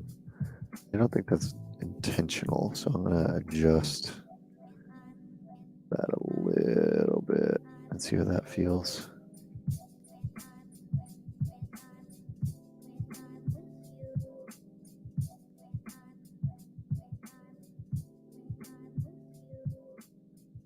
I'm planning to retop in another package, not in ZBrush today, or for this. Probably Maya. A lot of the pieces are relatively simple, so I think it'll be a good example of how to do that.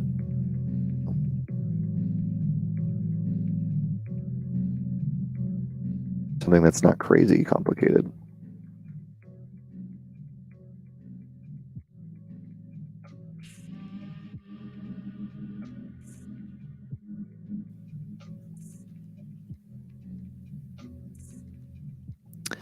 A lot of the armor has hard edges. Do I usually go about maintaining the quality of those edges in ZBrush, or do I just leave it off to the end of the retop? Into the retop. I want to indicate to myself where they are, especially if I'm showing this to anybody else. I want to show them where those are as well. That's a really important part of the process, but I don't really want to burn all kinds of time,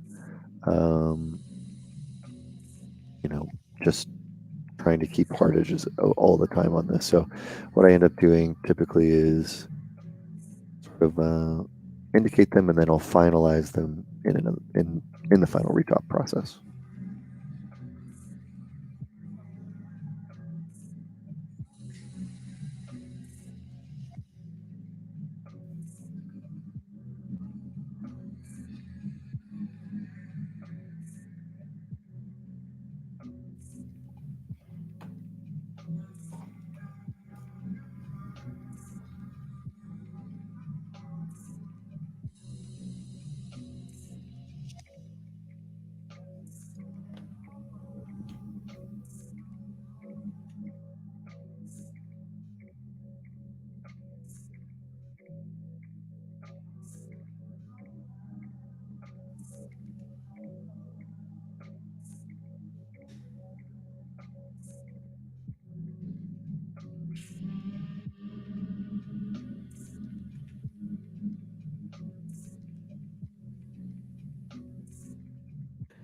What I usually use is just the H polish brush and ZBrush to do that.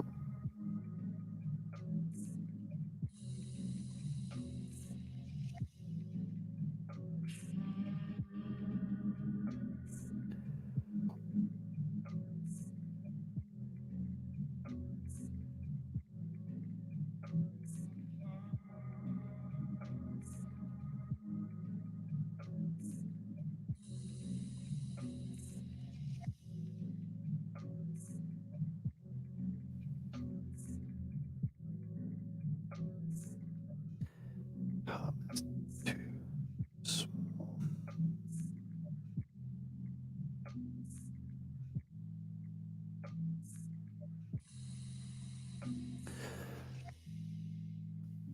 I can. One of the things about doing it in Maya, doing all that stuff in Maya or any other program is I can still come back and sculpt final details. It's just about how you get to the mesh to where you're going to sculpt the final details.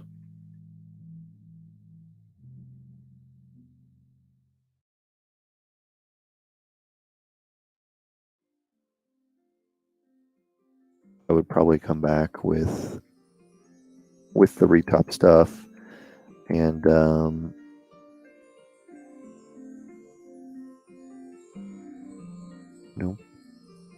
there, resculpt those pieces. Need details.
The concept for this piece is Bjorn Huri. He's amazing. Somebody I followed for a really long time. And I saw, I think it was on his ArtStation, a piece of his that I just really thought was cool, and so yeah.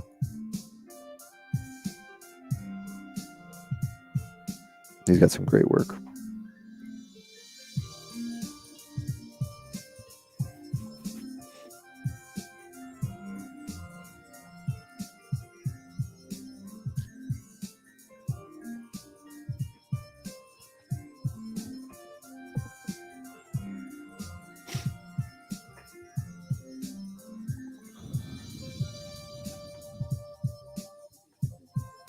A lot of really cool stuff. So big fan of his work and always wanted to do something. He just did something recently which was at the top, and so I was like, oh, this is a cool, really cool piece. Yeah, I think he has a Kickstarter book up or was doing one. I think it's this Dark Fantasy series or something. I don't remember. But really cool stuff.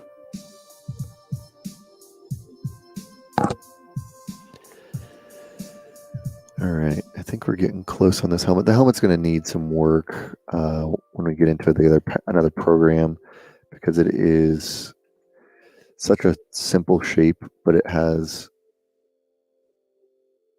design elements on top of it.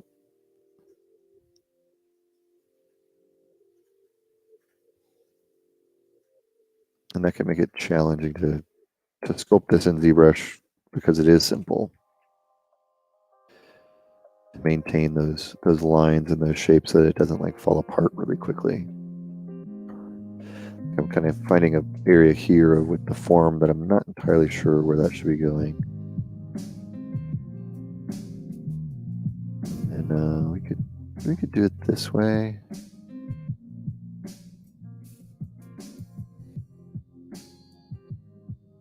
Do it this way.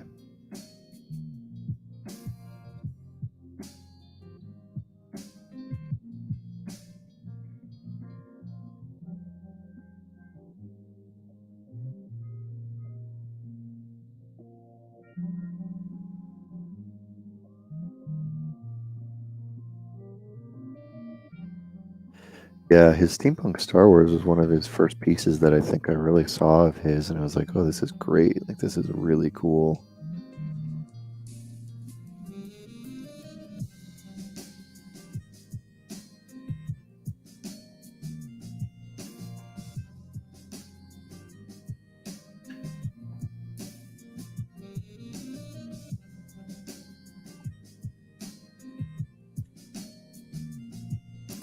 I think those are maybe a little symmetrical and perfect for this, but I think it'll be good enough for now.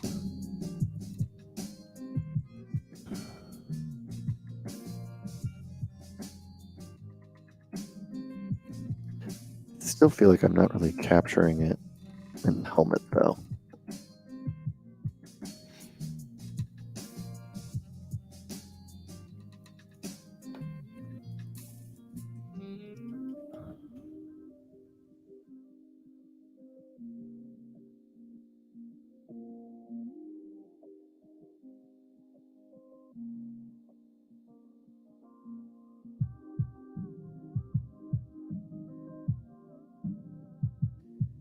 This little line here that I want to make sure I have.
Start of stream, current.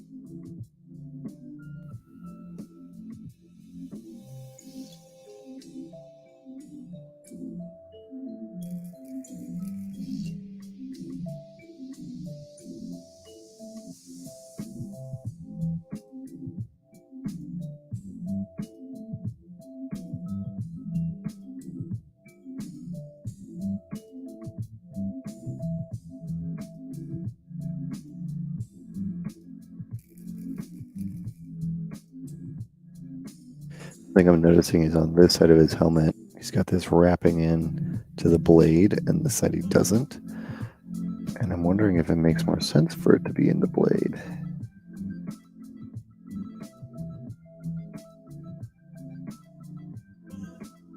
We'll lose this shape.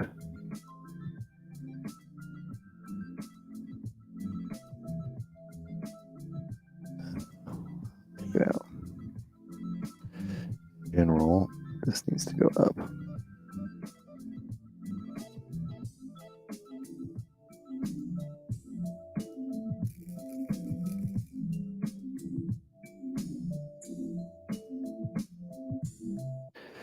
I do renders for concept. Do I use ZBrush render or another one like V-Ray Keyshot Arnold? I've used a lot of Keyshot before. I definitely have done a lot in ZBrush for concept. I actually enjoy the sort of style that it gives, where it's almost illustrative, and it gives me a good chance to step away from the 3D side and just paint for a while, which is nice. But yeah, I like the ZBrush side. I've done things in Keyshot or Redshift. Not Arnold. I've tried Octane. There's some stuff I like. I like a little bit of all of them. So it really just depends on what you want the vibe of the project to be, what you're expecting it to kind of feel like.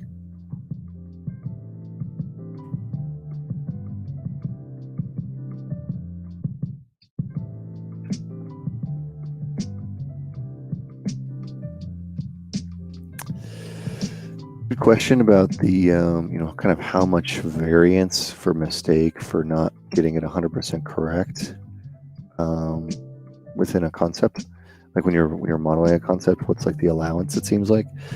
That's a good question. It really, for a bigger project, like let's say you're working on a film or you're working on a game or something, it's not really up to how accurate you make it to the concept. It's does it get approved, right? It's not uncommon to see things in a concept get approved, and as soon as they start getting translated to 3D, maybe things in the concept don't work anymore, or they don't look like they expected them to, or they don't read as well, or whatever. And that means that you kind of got to go back to the drawing board a little bit in that regard.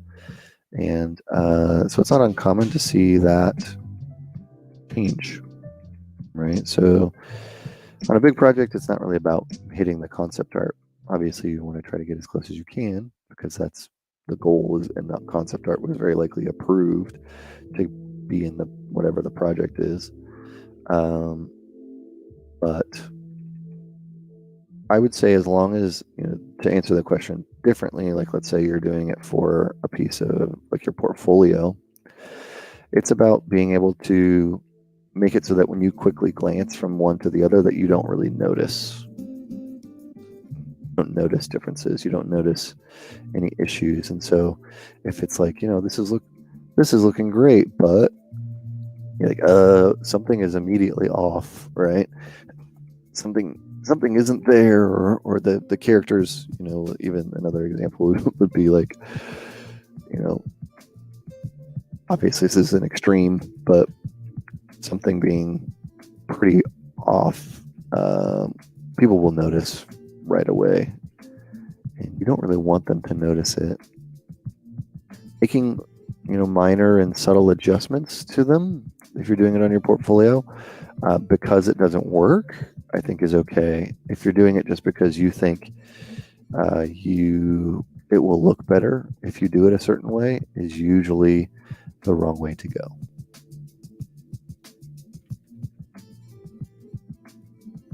All right, so let's see if we can get the rest of this body up to this point.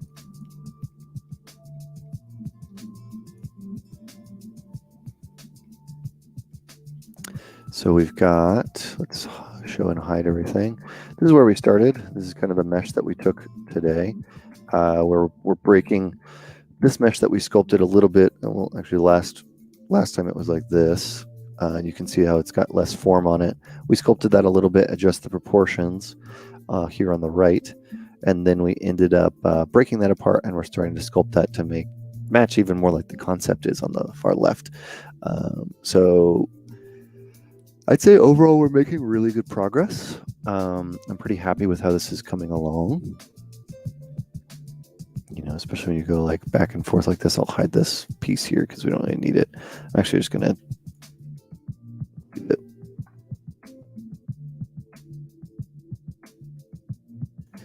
So good progress so far today.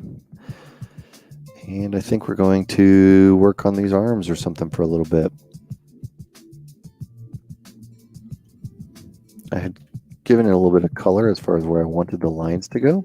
So all I really need to do here is just kind of carve in where this is going to go. Again, I'm going to use another package, another piece of software later to do what I'm doing. So this is to do the final model. So this is going to basically be something to indicate to me in Maya, which is what I'll be using,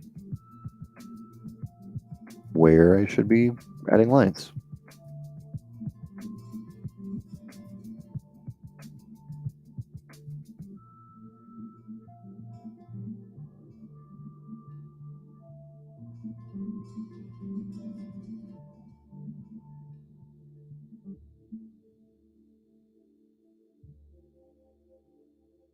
Am I modeling this into a bind pose? No, I am not modeling this into a bind pose.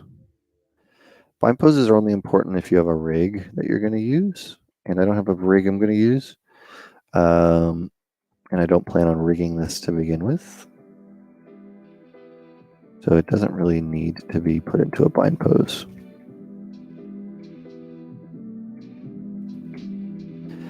So if you're making a model like this, let's say you're following along at home or something, and you're wanting to make this as part of your portfolio,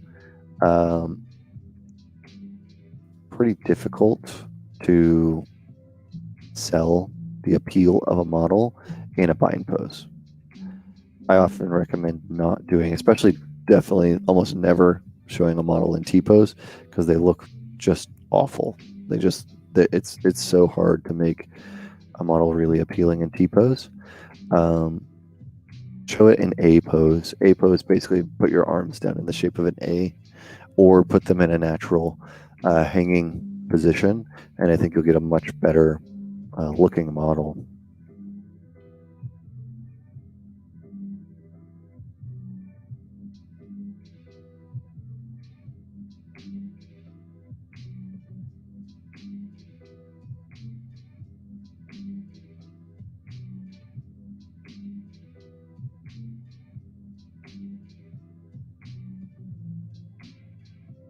I'm just kind of adjusting this to get this peak that he's got. Where I had it before, didn't have that. It kind of did, but it wasn't really as appealing. So what I'm hoping to do is be able to get a little bit more gesture in this.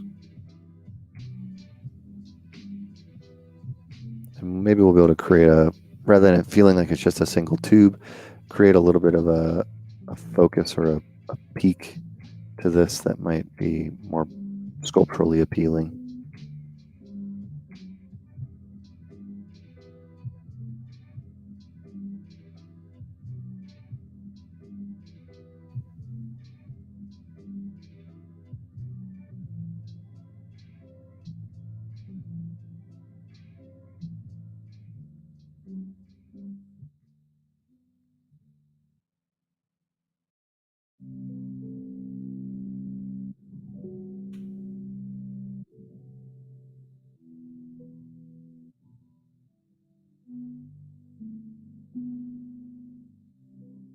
Oh, thank you. I appreciate that. Welcome to the channel. We have a bunch of these. If you're interested in this or this is appealing to you, this is like episode, I don't know. I think we're closing in on 30 if we're not 30 there, 30 yet. A lot of them are living on YouTube, so feel free if you want to hang out and watch those. This will be uploaded immediately after this on our YouTube channel. It'll also be up on Twitch for a while. We also have a bunch of our events that are on our YouTube channel. So if you want to check out any of the talks, info sessions where we talk to artists, are always really cool. Check those out.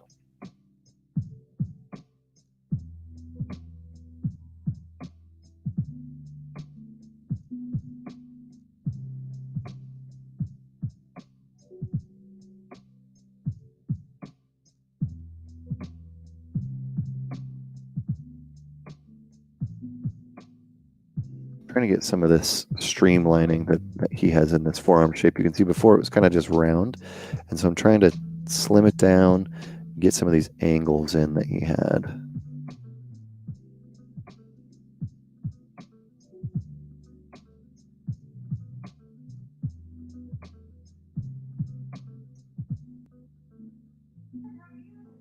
Right.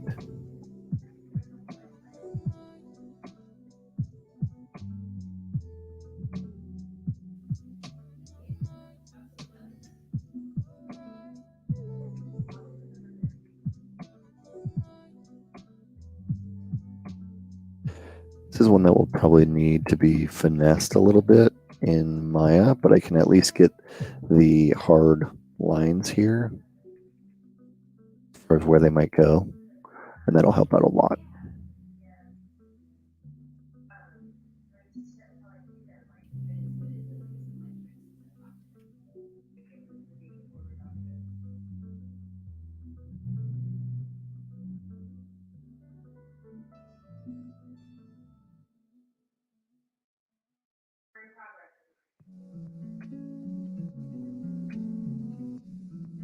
All right.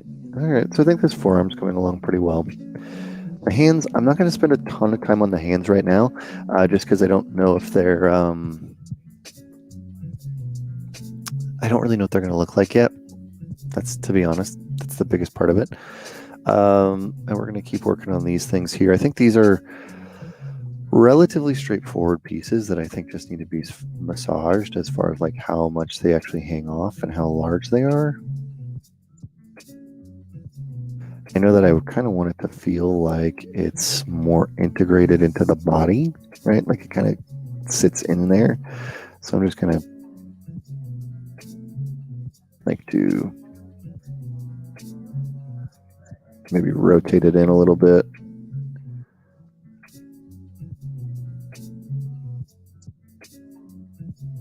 You can see there's a plane change here. It's not very evident, and this is what I like to do when I'm looking at concept art, is really get in and evaluate what's happening and what the concept artist is communicating. As my middle mouse freaks out.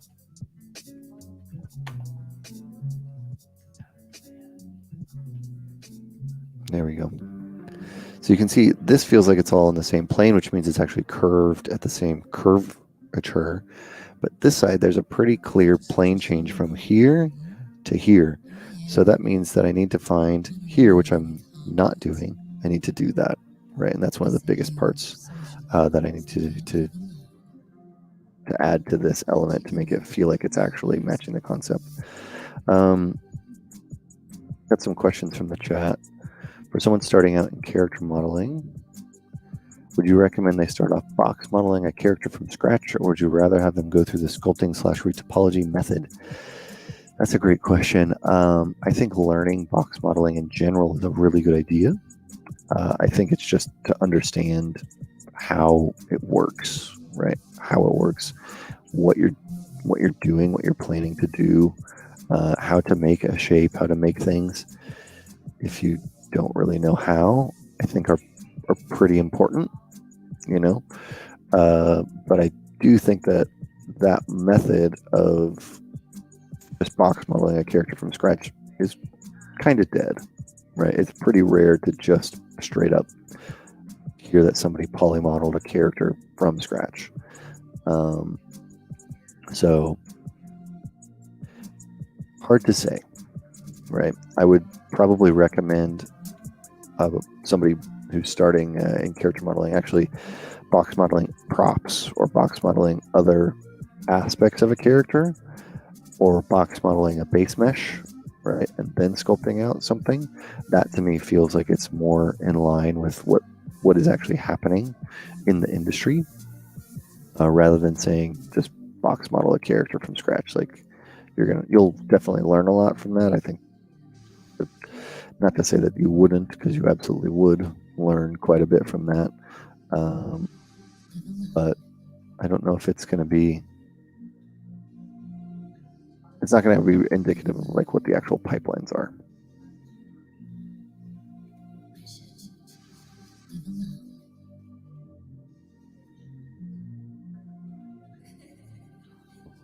answers the question. I know it's not 100% an answer.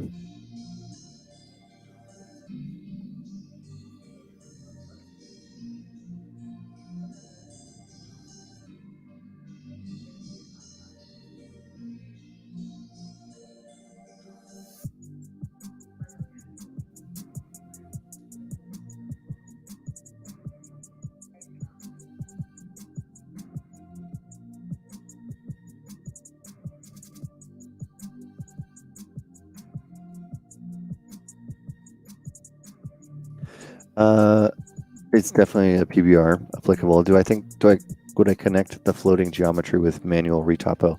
There would be a lot of work still to do on this character. I want to make that clear. Like, I have a considerable amount of work to do on this character, as far as like getting it to a final resolved state. Um, this is something I think is coming along well, right? Like, I think it's looking pretty good. I think it's beginning to match the concept pretty well. But to do final model of it, is going to be a good amount of work to do that.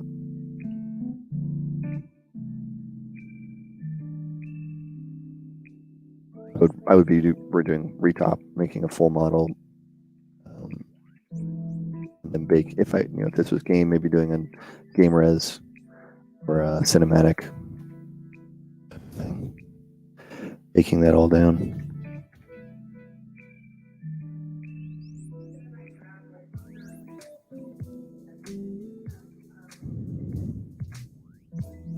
It's gonna kind of make a weird. Let's hide something here to make a call as far as what mesh is going to represent what.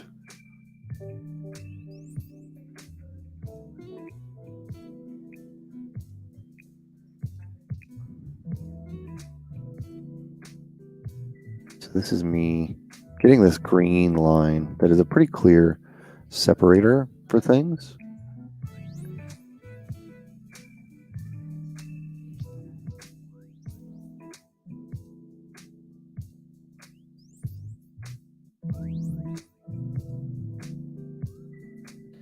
If you can get really good at Z modeler, you might not have to box model, but I think that you're going to see the ability to be able to box model be important in somebody's career. Like to say, oh, I can make a clean mesh that doesn't need to be, that can be rigged straight away.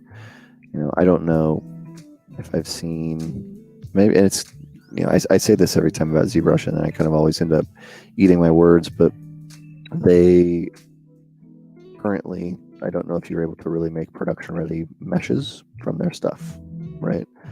I know you can make 3D printable meshes and stuff like that, but every time I say that, I look around and I see somebody that made one, or I see them, probably like in the summit.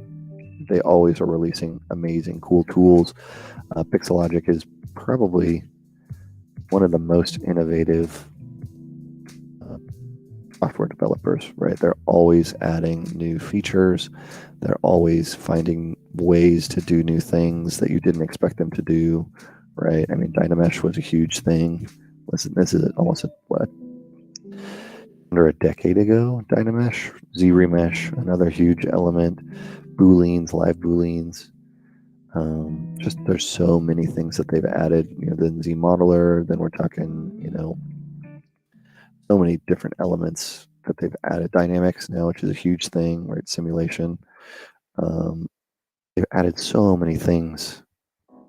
It's pretty crazy.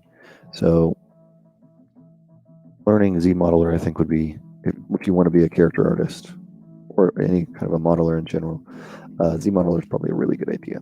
It's something I've definitely not invested time in, and every time I get into a project and I see all the cool stuff that other people do, it's definitely something I realize, like, okay, I need to personally spend some time doing, learning it. So maybe in the future I'll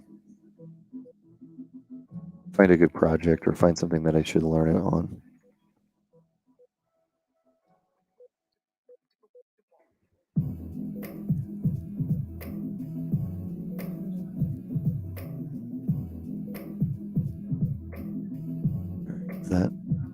the right size for those. These things always look weird to me. Every time I see like these little shoulder pads on it, or not shoulder pads, thigh pads on a character, they always feel a little strange.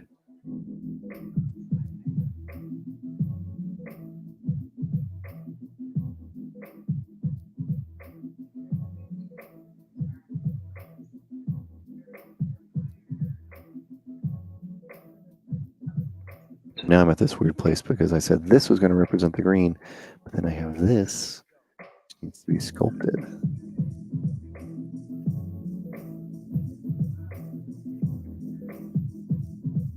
Mask it.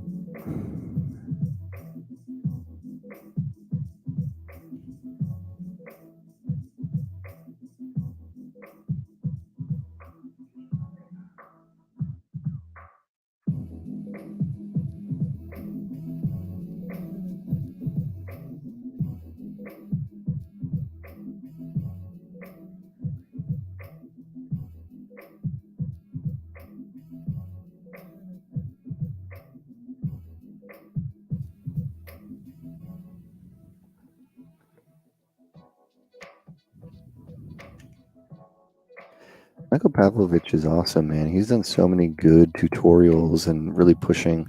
And he was one of the first people I saw do really cool hard surface stuff in ZBrush. He was probably the first.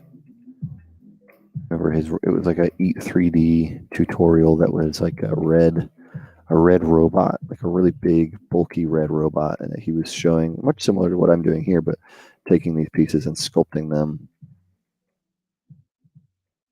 He's done some really cool stuff. All right, this is like, see how this is sticking out?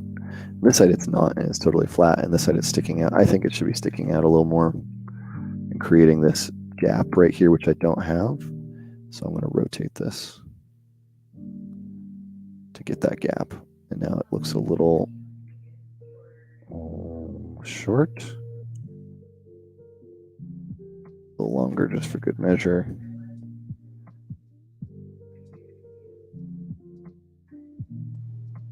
Okay.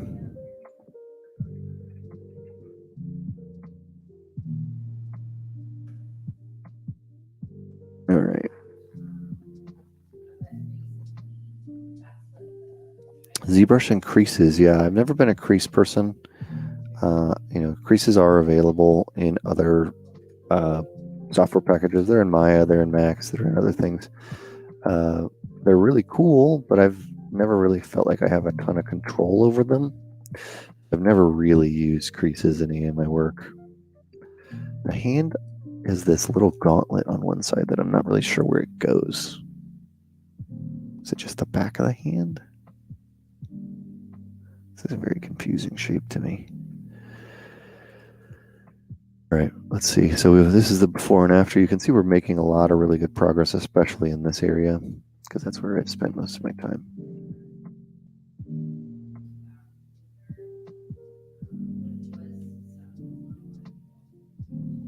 Oh yeah, the cowboy dude with the cigar. That was a good one.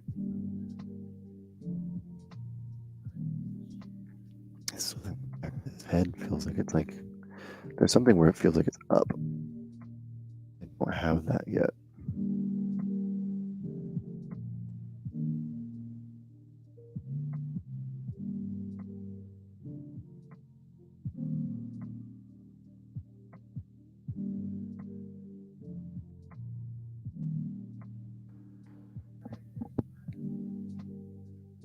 All right, so we've basically done every piece except for the legs. So I'm going to just quickly sketch out what I think the legs should look like. I think there's some sort of a shape here. You can see it kind of cutting in. So that's going to be kind of where this ring is, which I've sort of sketched out. Up from here. So probably here.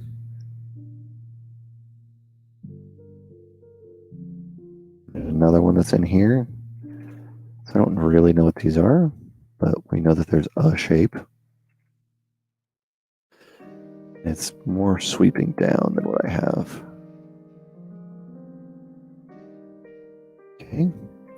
We know this line can go underneath this or over this, so we're going to choose under it because I think it makes more sense. Now it's going to be a little on the outside of the leg, but there's two of these. So one here, one here.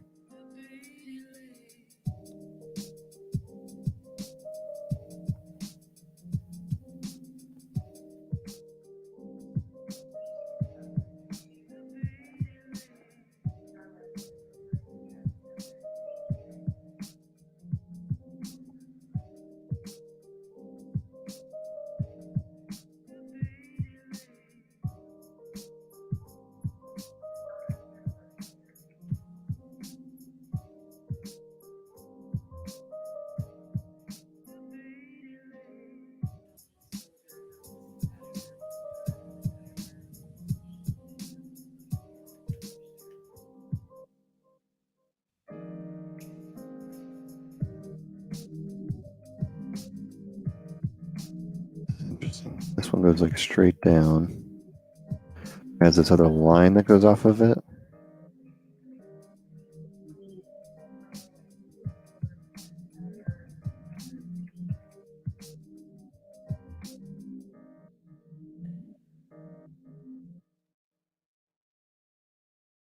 Needs to be longer.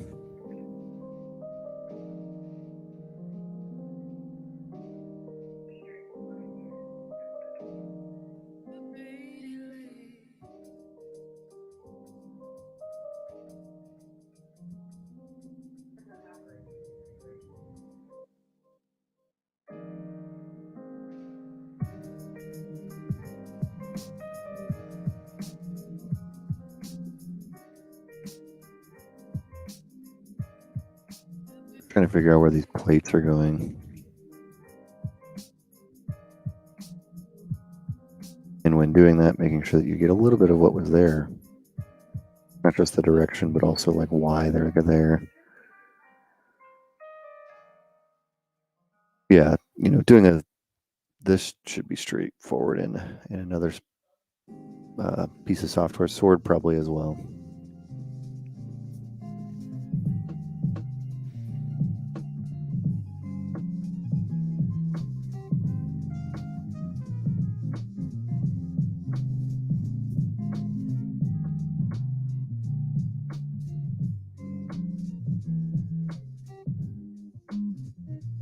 That's probably about as good as I'm going to get from this. Legs are interesting.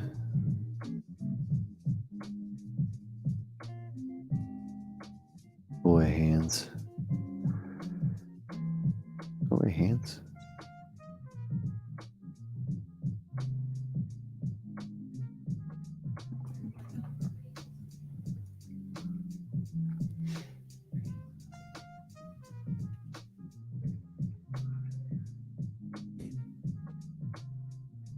Pull this bottom out quite a bit.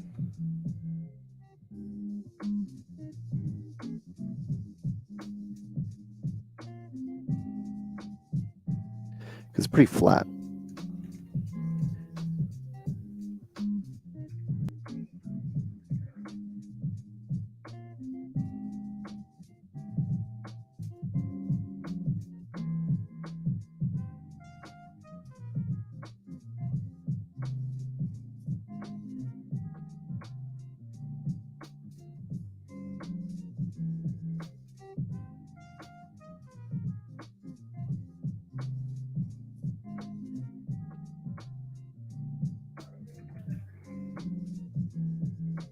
Just gonna put kind of a plane up here in the front that goes straight up the legs.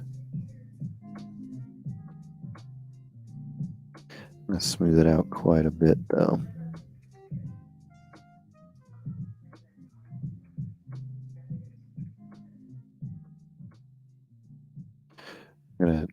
His feet are super tiny.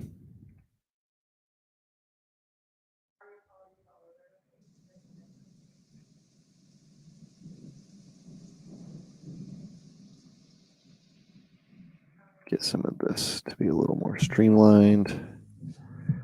So now I want to get this kind of line back here. Oh, that was what I had.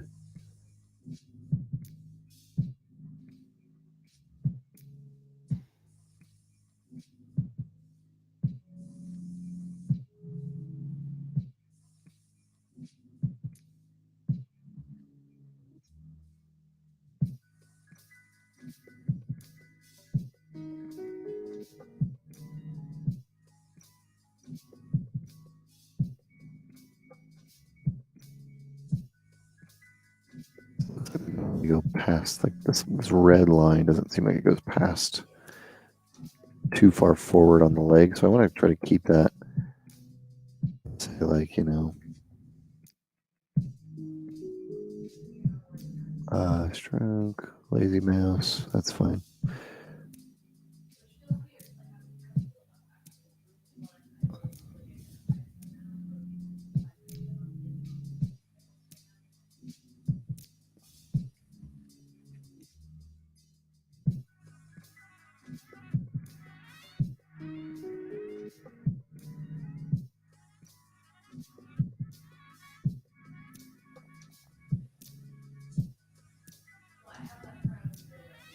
Oh, nice. They're doing a giveaway to Gnomon Workshop. That's great.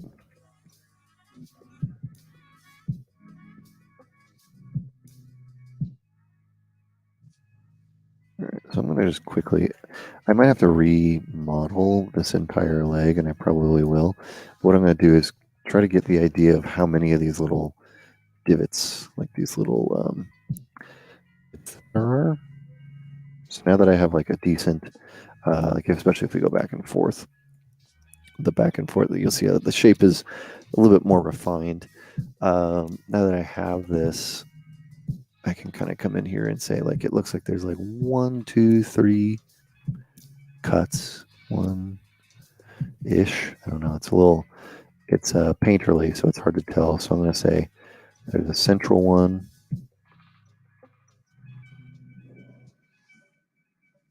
Maybe a little stronger. We'll put it at like 45. And we'll make this a little smaller. A little strong. We'll say like 35.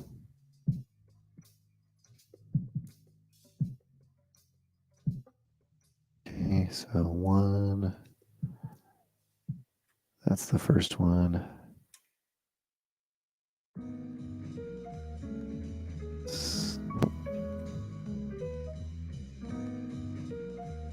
Second one.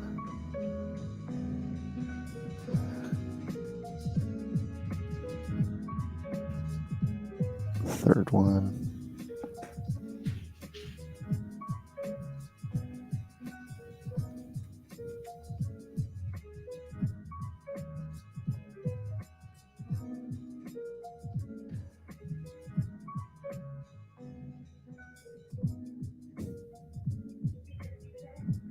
Mm-hmm.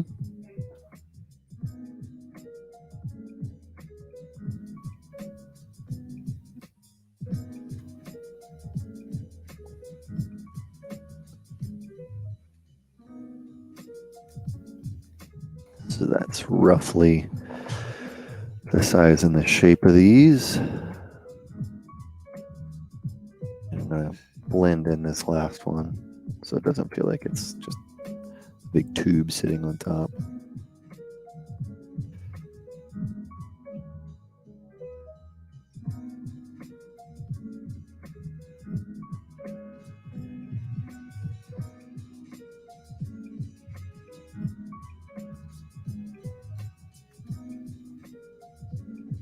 I'm just going to sort of smooth it all a little bit. I'm going to tuck it underneath this knee pad in a second.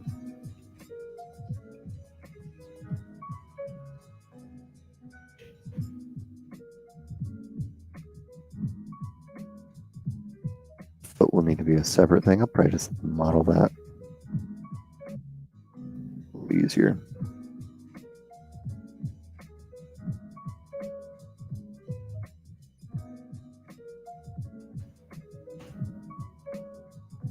Where does this go?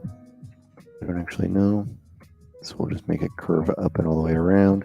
It's got some red back there because this here should be red.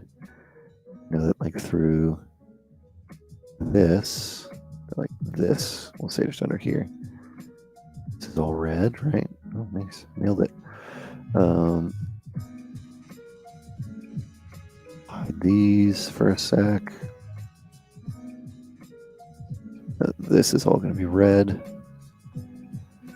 I don't really know how far back this goes. This could be something that just kind of covers back here. And maybe it's got like like doing this, but there's like this strapping. You could do some straps, this kind of stuff. There's a red like seam of that before another piece goes on top.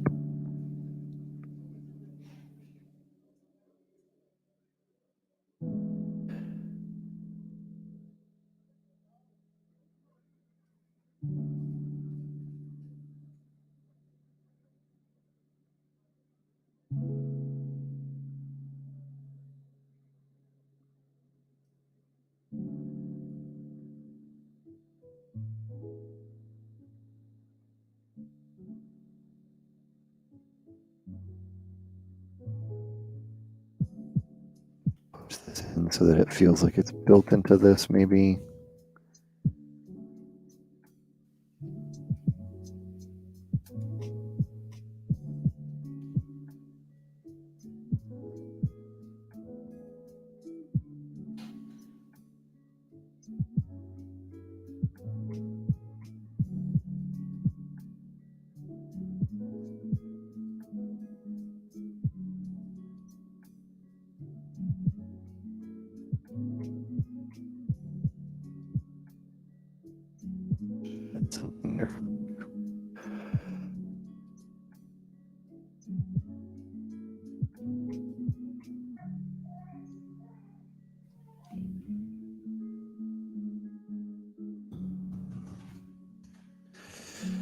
All right.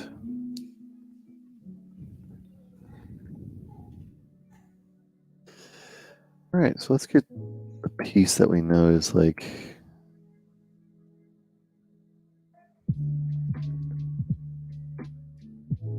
so between this all. Use the ears because the ears are the only separate thing that's really about the same. So we're about 2.5 in. So we have about 30 more minutes in the stream today. I'm gonna do these knee pads.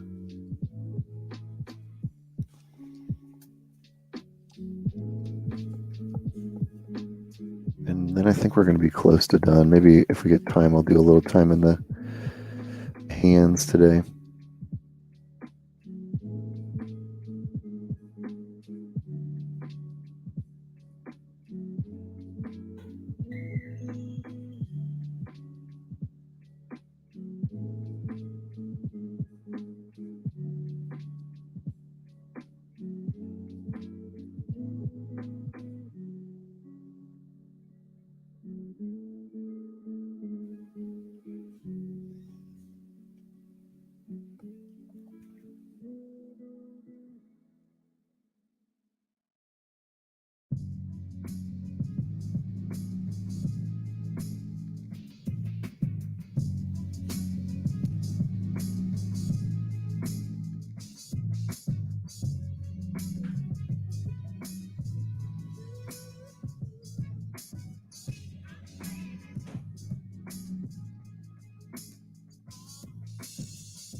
Let's do those hands real quick.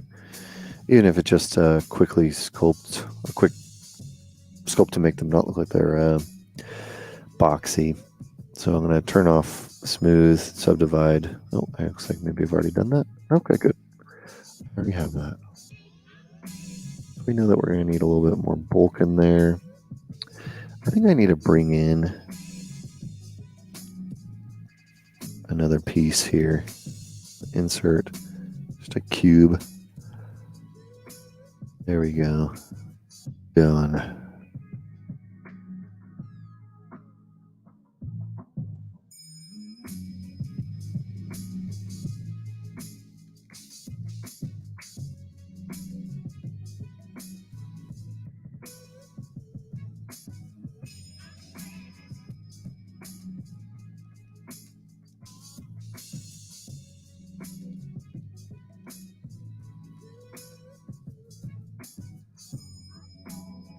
I don't entirely know how this would work functionality wise, but this is what I'm going to go with.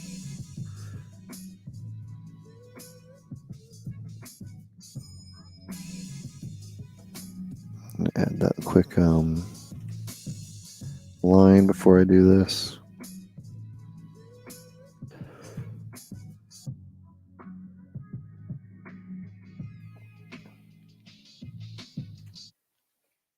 Again, this is more of a marker to say, like, this is where you will want to put a nice line.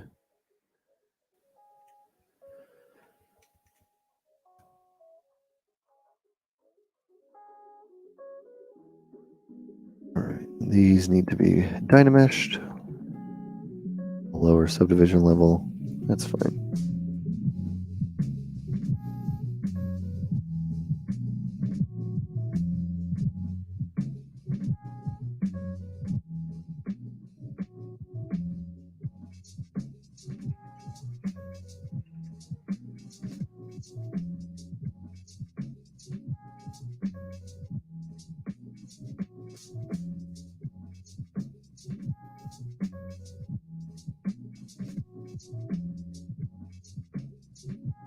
This side doesn't seem to have it, and this side does, but it also includes a lot of the hand. So this part I'm kind of just going to make up a little bit.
I do think it adds, though, to the overall thing.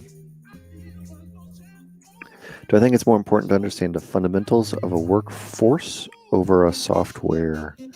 Yeah, I think general, when you say workforce, I guess what I would ask is if you're talking about like general fundamentals of art, or do you mean understanding the software better? Workflow. To me, workflow is always going to change and software is always going to change. So I don't think either of those are the most important thing. I think that having fundamentals of art and being willing to continuously push yourself are going to be more important. Knowing what the workflow is great. Having command over the software is great. But as we've probably all seen in the history of time, especially in art, right? Tools change, times change, techniques change, and they're continuing to change. And so being able to keep up is more important. And that means to me, starting with a good artistic base is going to give you a longer, more fulfilling career, and you're gonna succeed more. I try not to tell people to worry too much about software. And workflow is great to understand a workflow, but work on being a good artist with whatever the current tools are.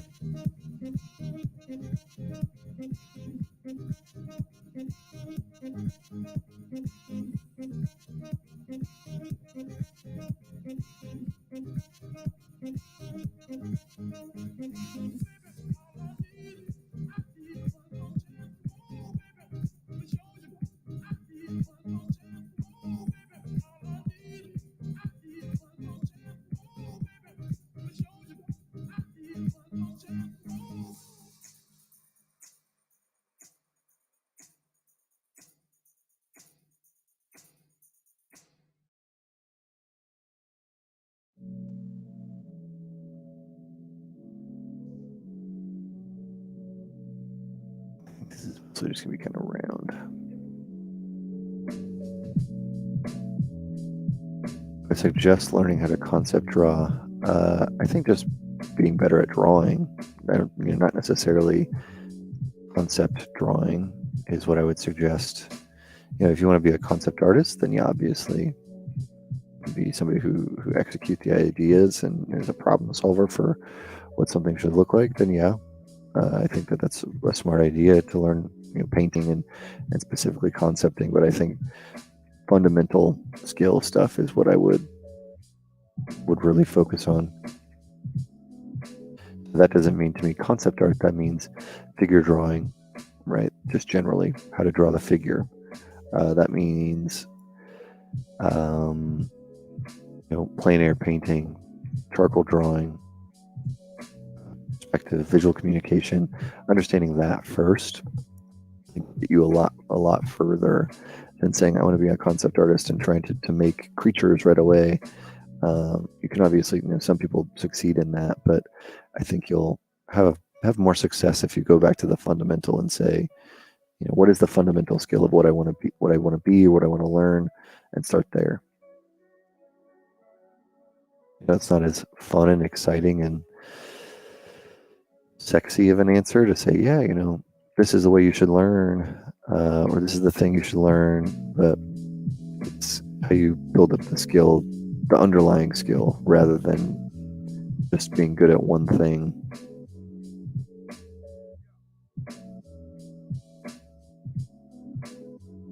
If you think of it like music, somebody who's a really talented musician probably understands the theory of music. They understand, maybe even how to read music. They understand how to compose music. They understand how the scales work. And that's not saying they're a great musician. That's just understanding how music works, right? So if you want to be a good artist and you want to get better at drawing, understanding how to draw primitive shapes, yes, how to draw the figure in perspective, how to draw perspective. That's the stuff you want to focus on. That will get you further than anything else. So like when we look for portfolios at Gnomon, we look for things that show strong fundamental skills. We look for things that show anatomy studies, learning anatomy, learning pencil, paper, charcoal, painting, looking at things that show off that, not just, if 3D, that's cool, that's great, but it's not as important as showing that you're a strong artist underneath all of that. So that's kind of what we look for.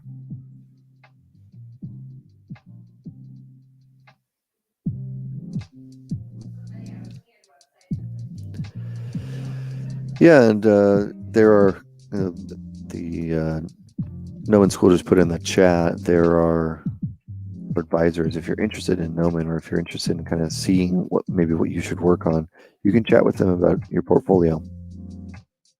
They'll work with you to see where you could improve.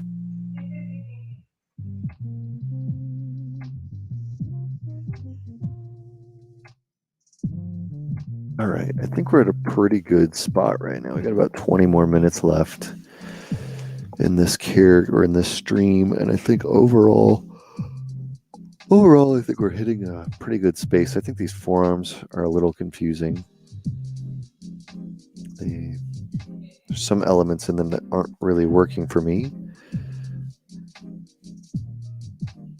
but I think overall they're getting there, and especially if we will come back and save.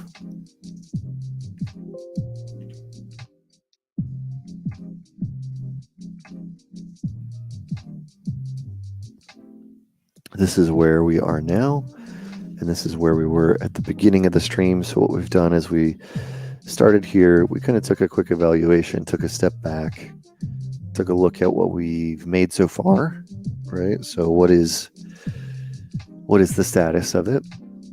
How do the proportions look? Overlaid it on top and spent some time to break the mesh apart into several pieces. Break this apart into several pieces and then begin pushing it a little further to where we get to here. Right. And now we're starting to actually see, whereas before this is our block out, right? This is our block out where we want everything that's on the character represented. And so we, last week we did this as well, where we took the image and just drew colors on it so that we could really easily understand what we were actually making, right? What we were actually making, and I think that's an important step to break this apart. So we took that, got all the pieces, and made them here last week. This week we came in and evaluated, broke it down a little further, and took a step further to try to get it even closer to what the concept art is. So now we can go more almost shape by shape, individuals, and begin to get to the final result, which is the best part, right? It's getting to the final is probably the most exciting part.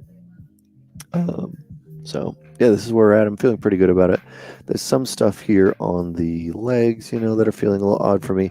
The forearms, feels much more tubular than I have here, but also this one is probably also a little more tubular. So the arms aren't totally set for me. There's something missing there that I want to adjust.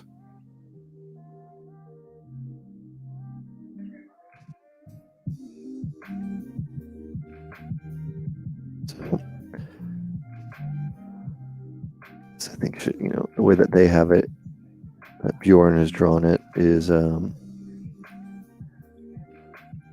little different. So I'm going to kind of move this around.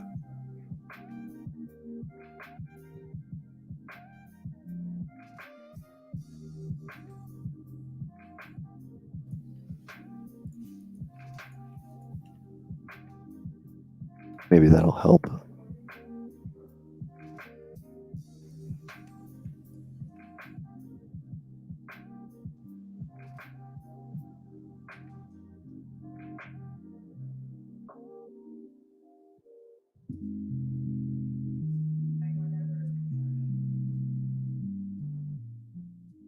Some subtle little adjustments here and there. I think we're in a pretty good spot with this.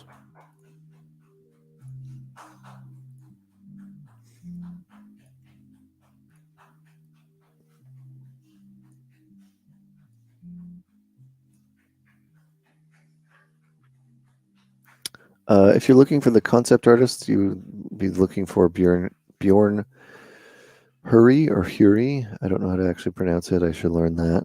And this is the piece. It's on his art station, so this is his name. This is the piece that we're painting right now. Looks like he's got an upcoming art book, so I'm super excited for that. If you want to follow along and make your own version of this, this is where you can find it. He's awesome. He's got a ton of really, really cool stuff. So take a look at that if you're interested. Maybe we'll just do this quick rib section.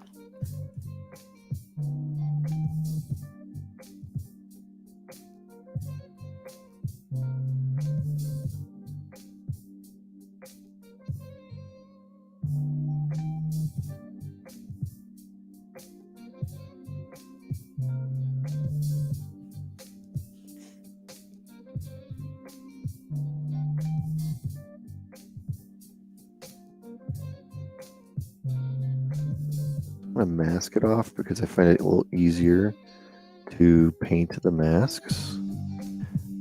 So when you're doing something that has such a graphic pattern in it, which this does, a little easier to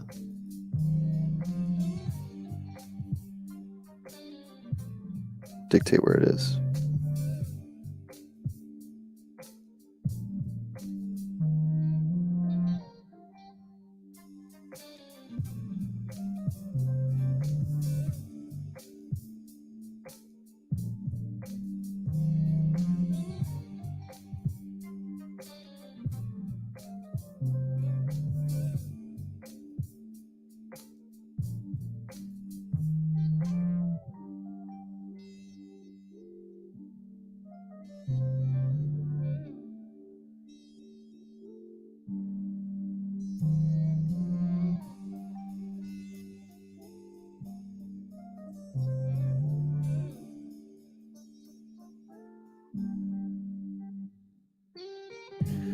I'm gonna take that. It's looking okay, I think. Maybe this area. A different angle.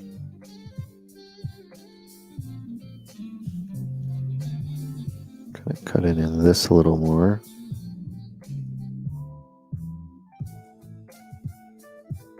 I'm just going to push it in.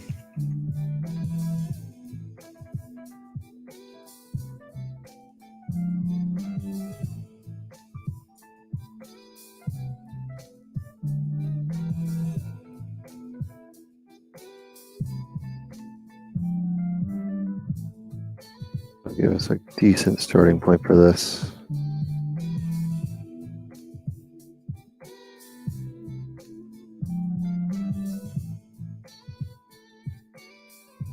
Did that smooth, which I think makes it look better, but I don't know if it was really helping.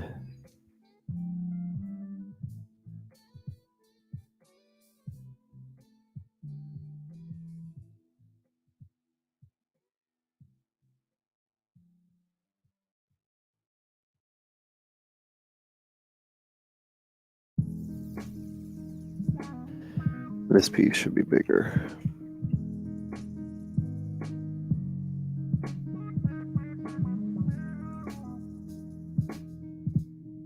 These will actually end up being holes rather than what I have here, so remember that, I guess. Yeah, I think we're in a really good spot, so I'm actually going to save this one last time.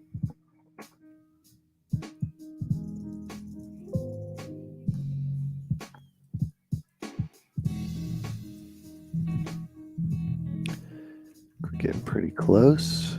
Obviously, we'll need the bigger shield. We'll make that later.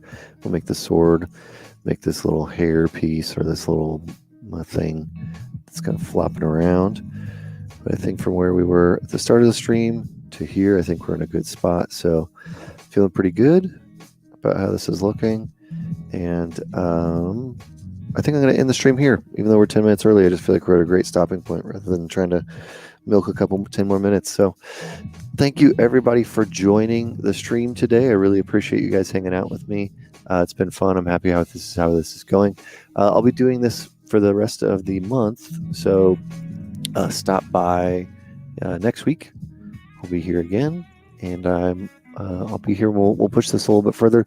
We'll probably get into some retopology, taking some of this stuff and wrapping it up. So thanks everybody, and I'll see you guys next week.